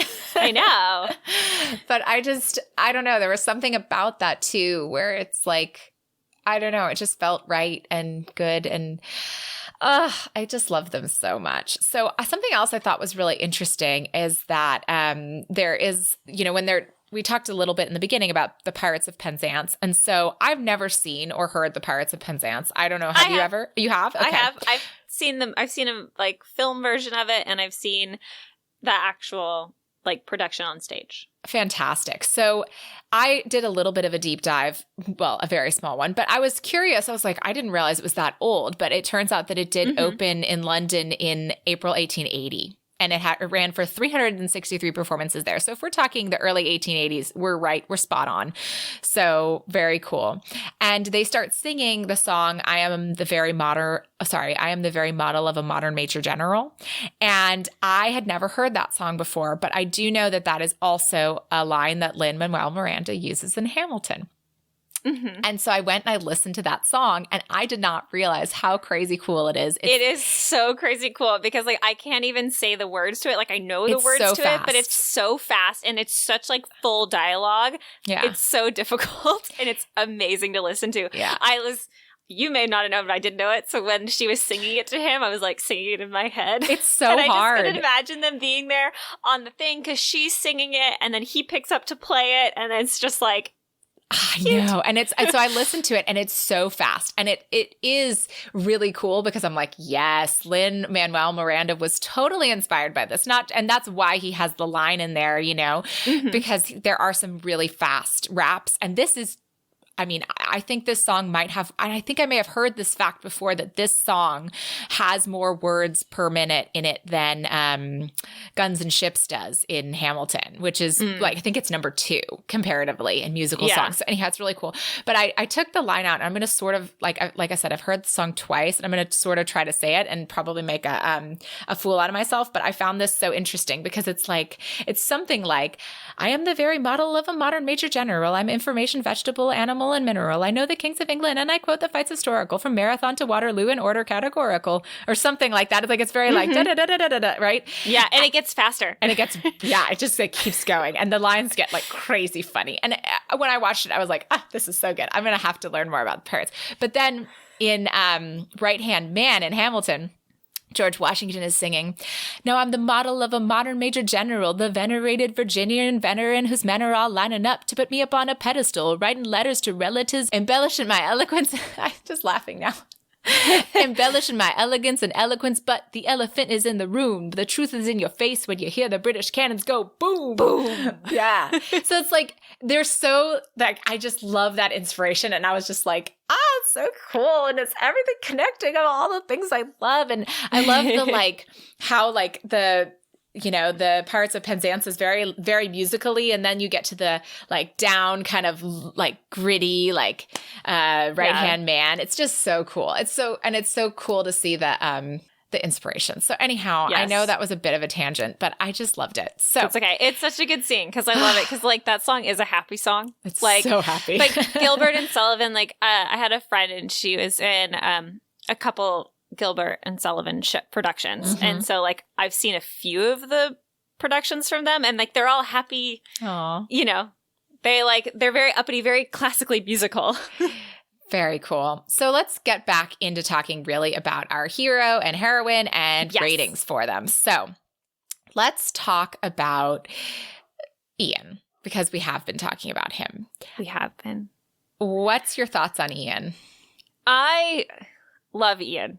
Like, I just love him to pieces because he has a very like alpha male tendency to want to protect and to like, I don't want to say control, but like he does, work for certain outcomes, but he's also got a little bit of that laid back manner in the sense that like he knows he's kind of an oddity, so he kind of does hang back. But when he wants something, like I just love the directness that he is with Beth, and he's just like, here's the lowdown.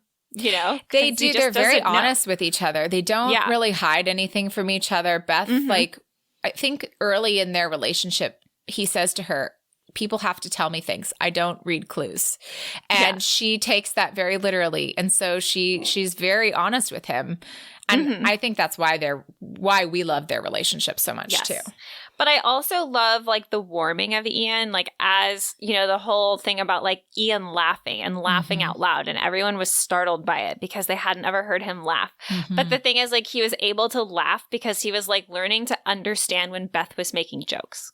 And like Beth spends the whole book making like, she's all about the slight joke. Yes. Like making fun of herself, making fun of others, like very dry, witty sarcasm is her like expertise. And it just blew over Ian's head at first.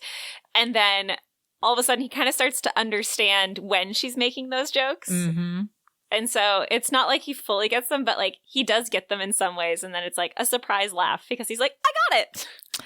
Yes, it's so great. And he does end up making one joke at near the end. It's so great. I mean, it's just, I mean, Ian has an arc. I mean, he really has an arc. He does. It's a huge arc. But it isn't surprising. Do you know what I mean? Like it totally makes sense. And you're on that journey with him and you're just like, you've got this, Ian. Like, I believe in you. And I had moments where I was like, come on, just like tell. Like, he doesn't give all the facts away that he knows. Like, he doesn't want to open up to Beth. And I was kind of like, come on, Ian. Like, trust her, open up to her. But I get it because he's protecting the one person who has protected him his whole life, which is Hart. So when you learn that he thinks Hart did it, you go, oh, okay, I kind of have to give him a pass on that because he was in between a rock and a hard place and he just was trying to do the right thing. And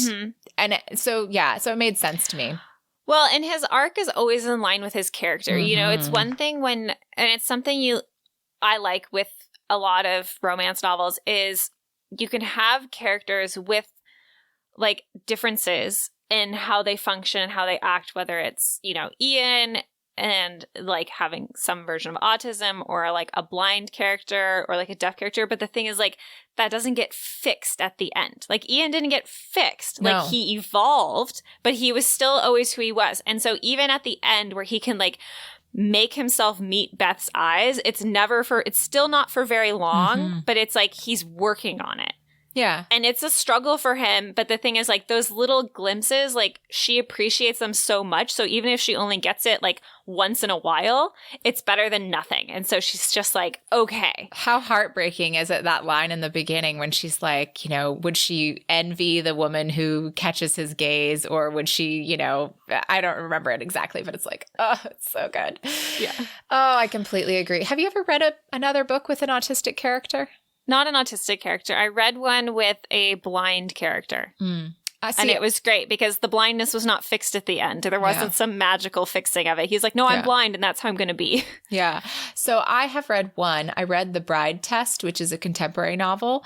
And it is quite good also. It was the first contemporary novel that I read that I really loved. Although, again, I've only read a very small amount of them.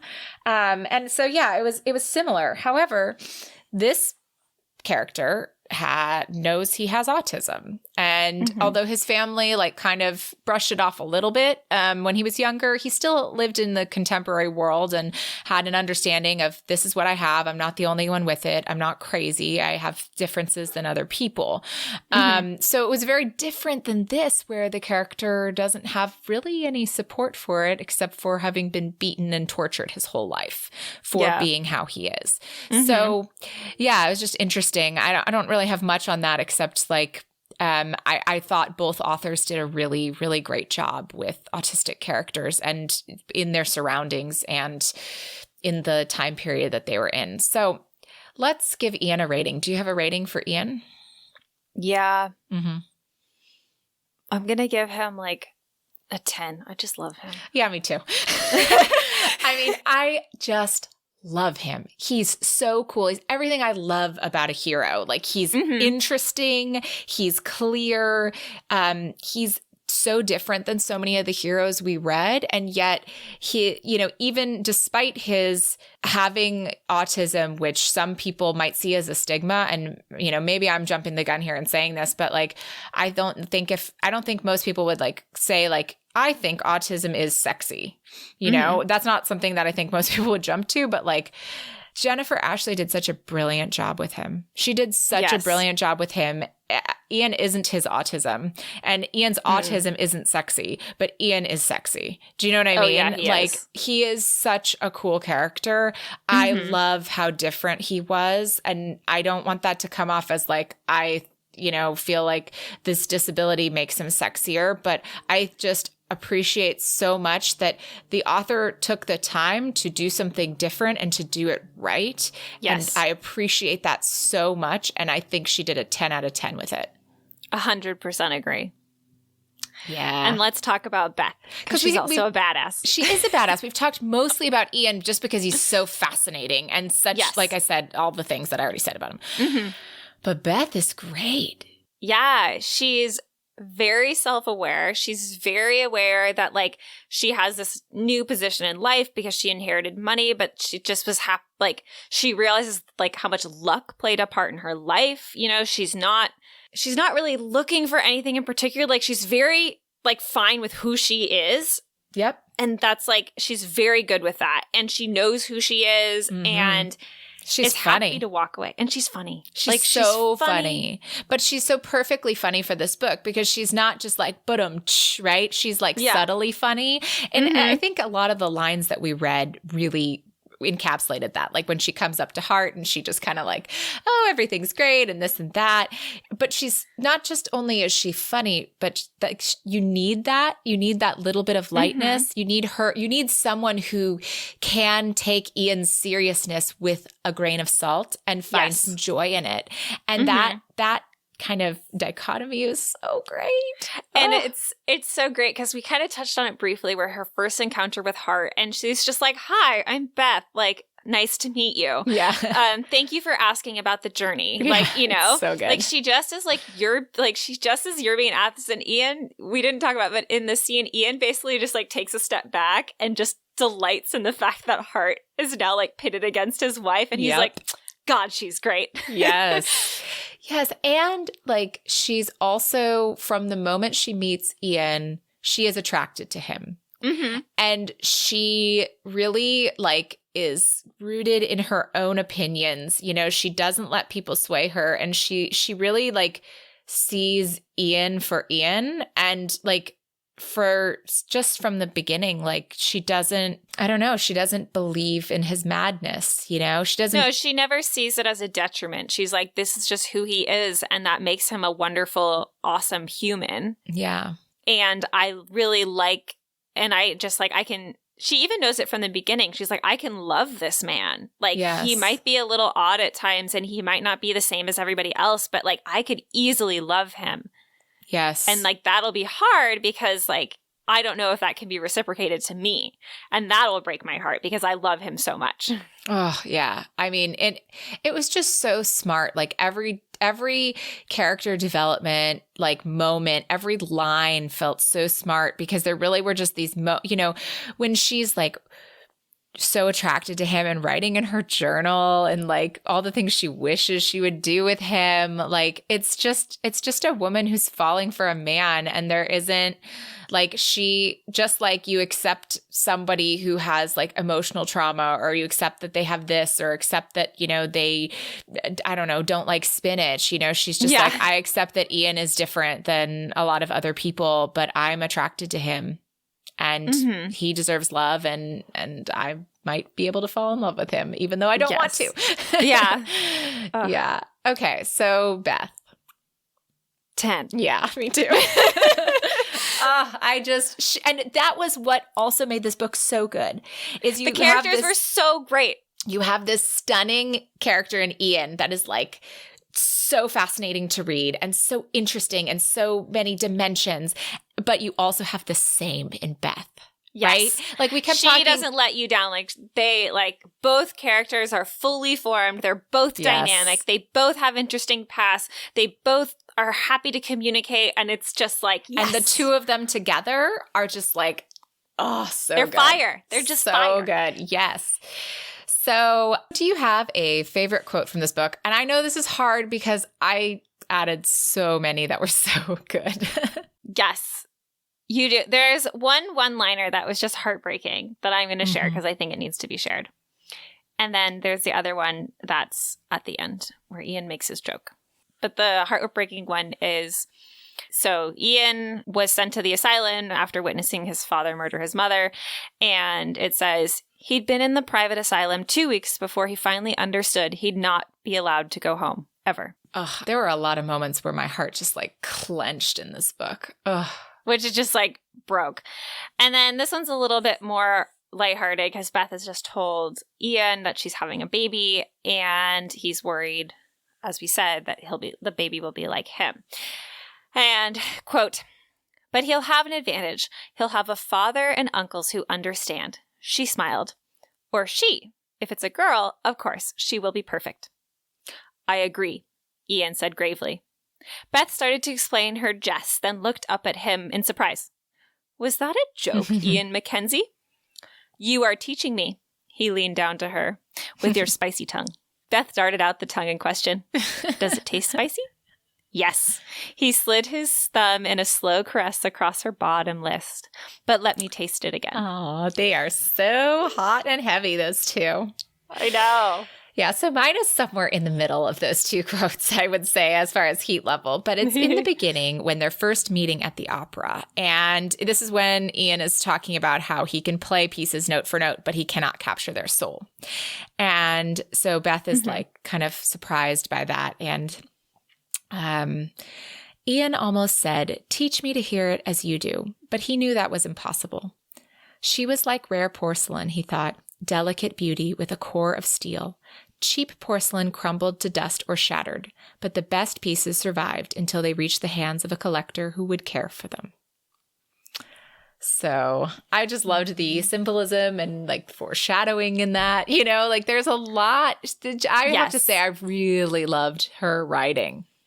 It was good. Mm-hmm. Yes. Very good writing. Yes. I can't believe I haven't read more of her stuff. And I know that I think she has, this is her only historical series, or maybe she has one other, but she's written a lot. So we know that.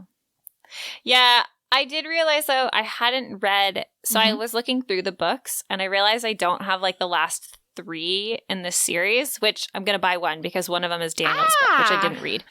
But the thing is, I got to book number 5 and then it was like 2 characters I'd never heard of, or like maybe were briefly mentioned in another one. And then then there's Daniel's book. And then the last 2 books are once again characters that like I had no reference point to.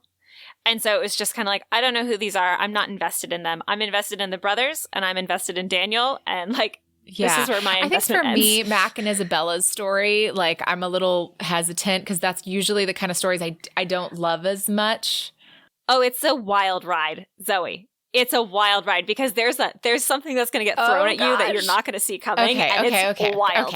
Okay. I'll get to it. I know I will because I just love her writing. But I am super interested in Hart. Like, who's going to claim Hart's heart? Yeah. Oh, I know. I really want to get down. Cam is the funny man of the family. Like, I've got to learn more about Cam.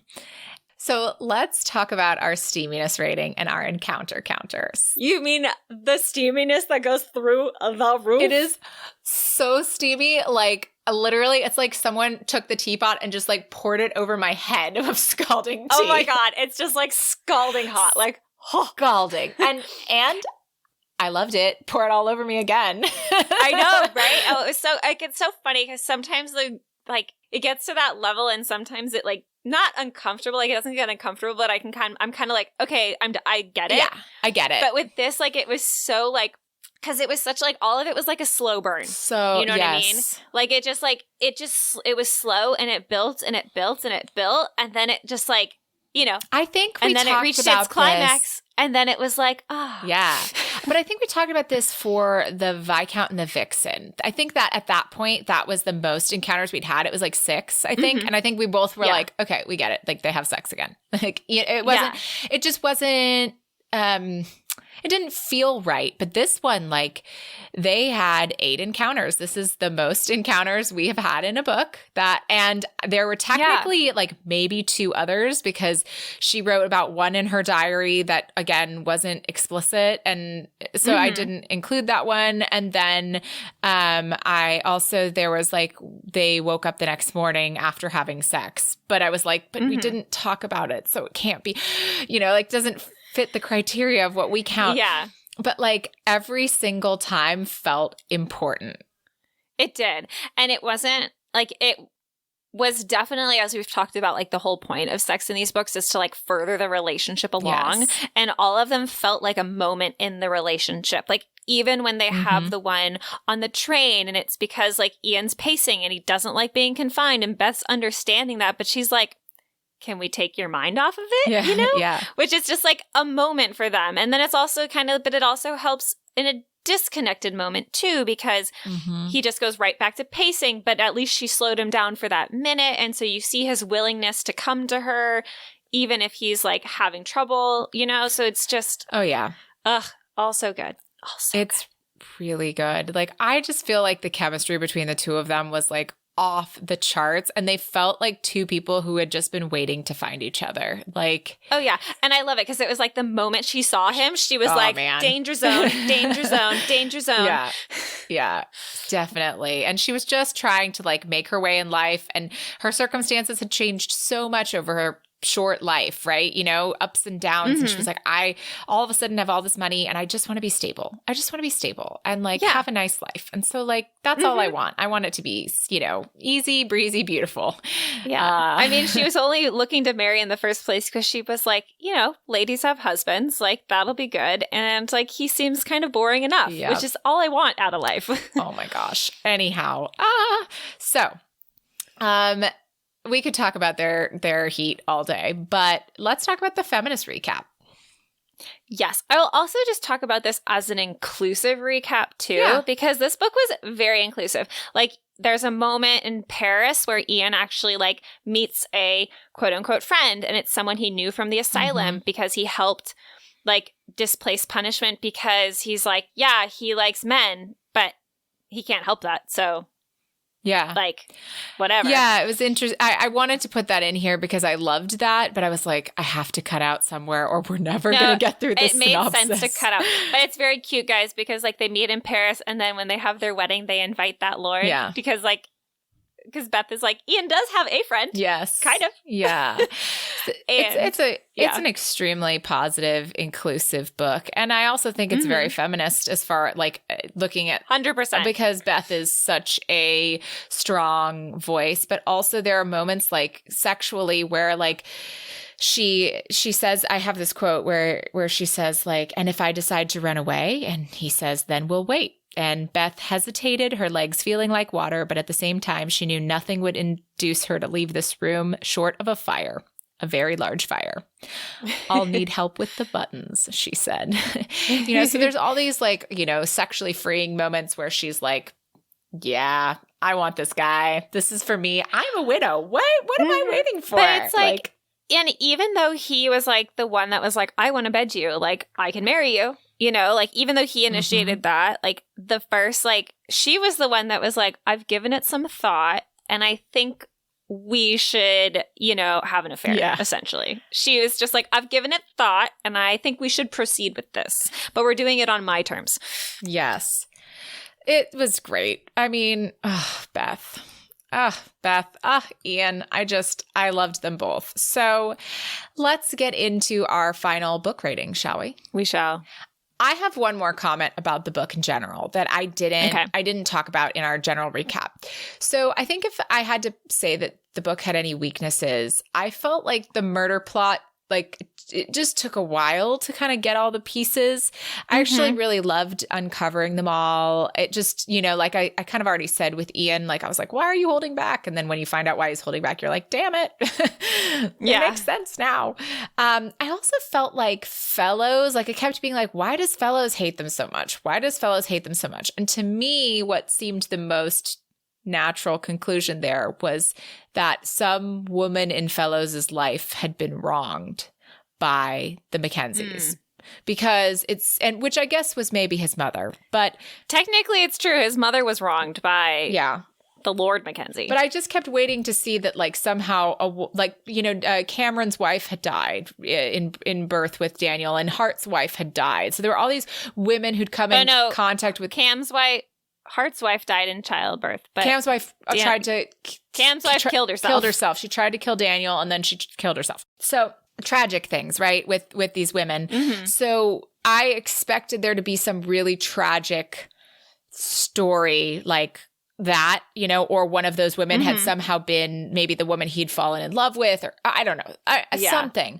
So when it turned out that he was their half brother, I saw that it was basically it seemed to me like the author was like, had already had that in her mind and was like, he's going to be another brother and there'll be a book about him and yada, yada, which is fine. There's not, which is sad. Really? There isn't? Interesting. There's not a Fellows book.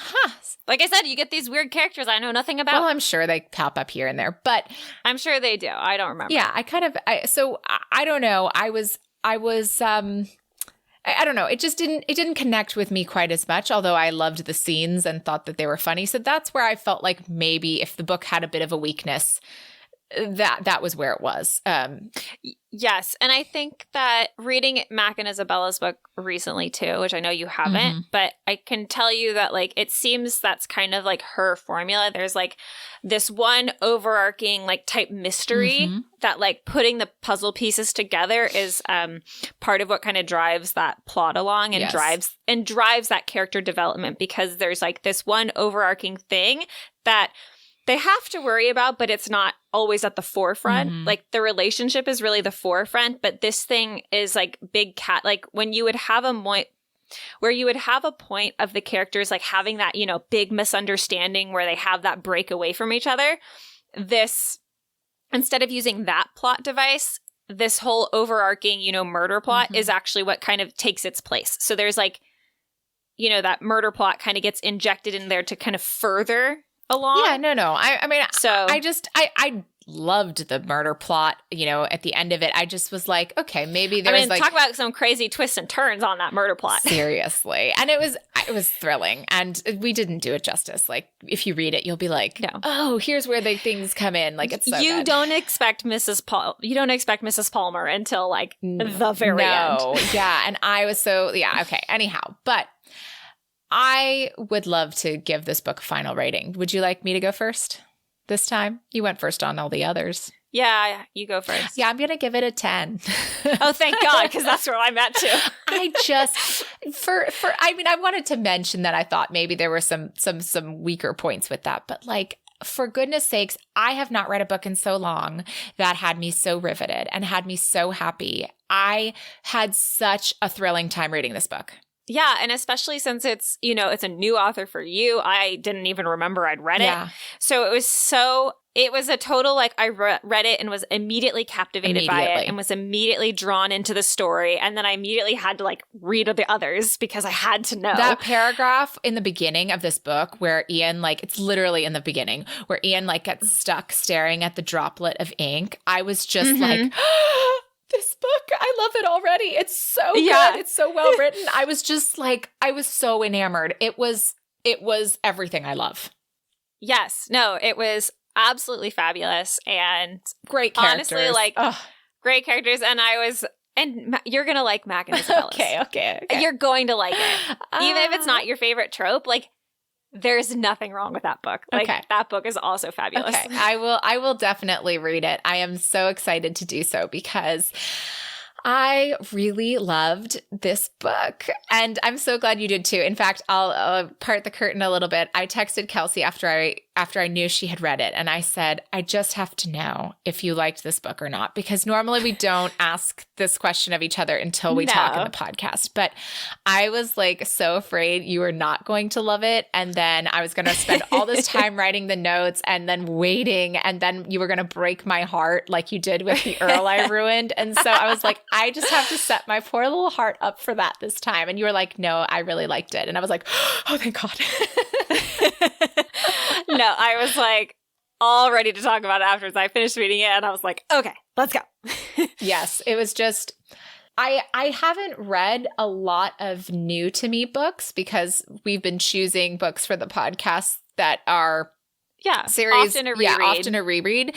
And the new books that we have read have not really captivated me this year so far. I think we've heard our ratings on all the books, and this just totally blew me away. I loved this book. I'm so glad we read it. Absolutely. Me too. It was so good.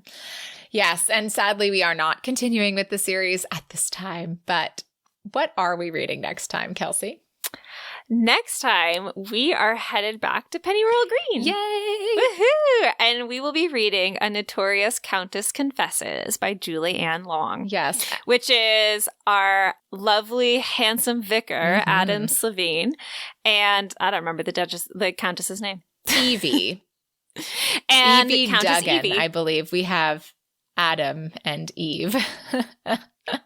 Oh my God, I didn't even put that together until Yeah, there's a little wink there, the vicar and the former courtesan. So that one's going to be fun. It's been a while since I've read that, and I do remember loving it, but I am very excited to go back to it. So I hope you all join us next week as we read A Notorious Countess Confesses by Julie Ann Long. And may all your ever afters end happily.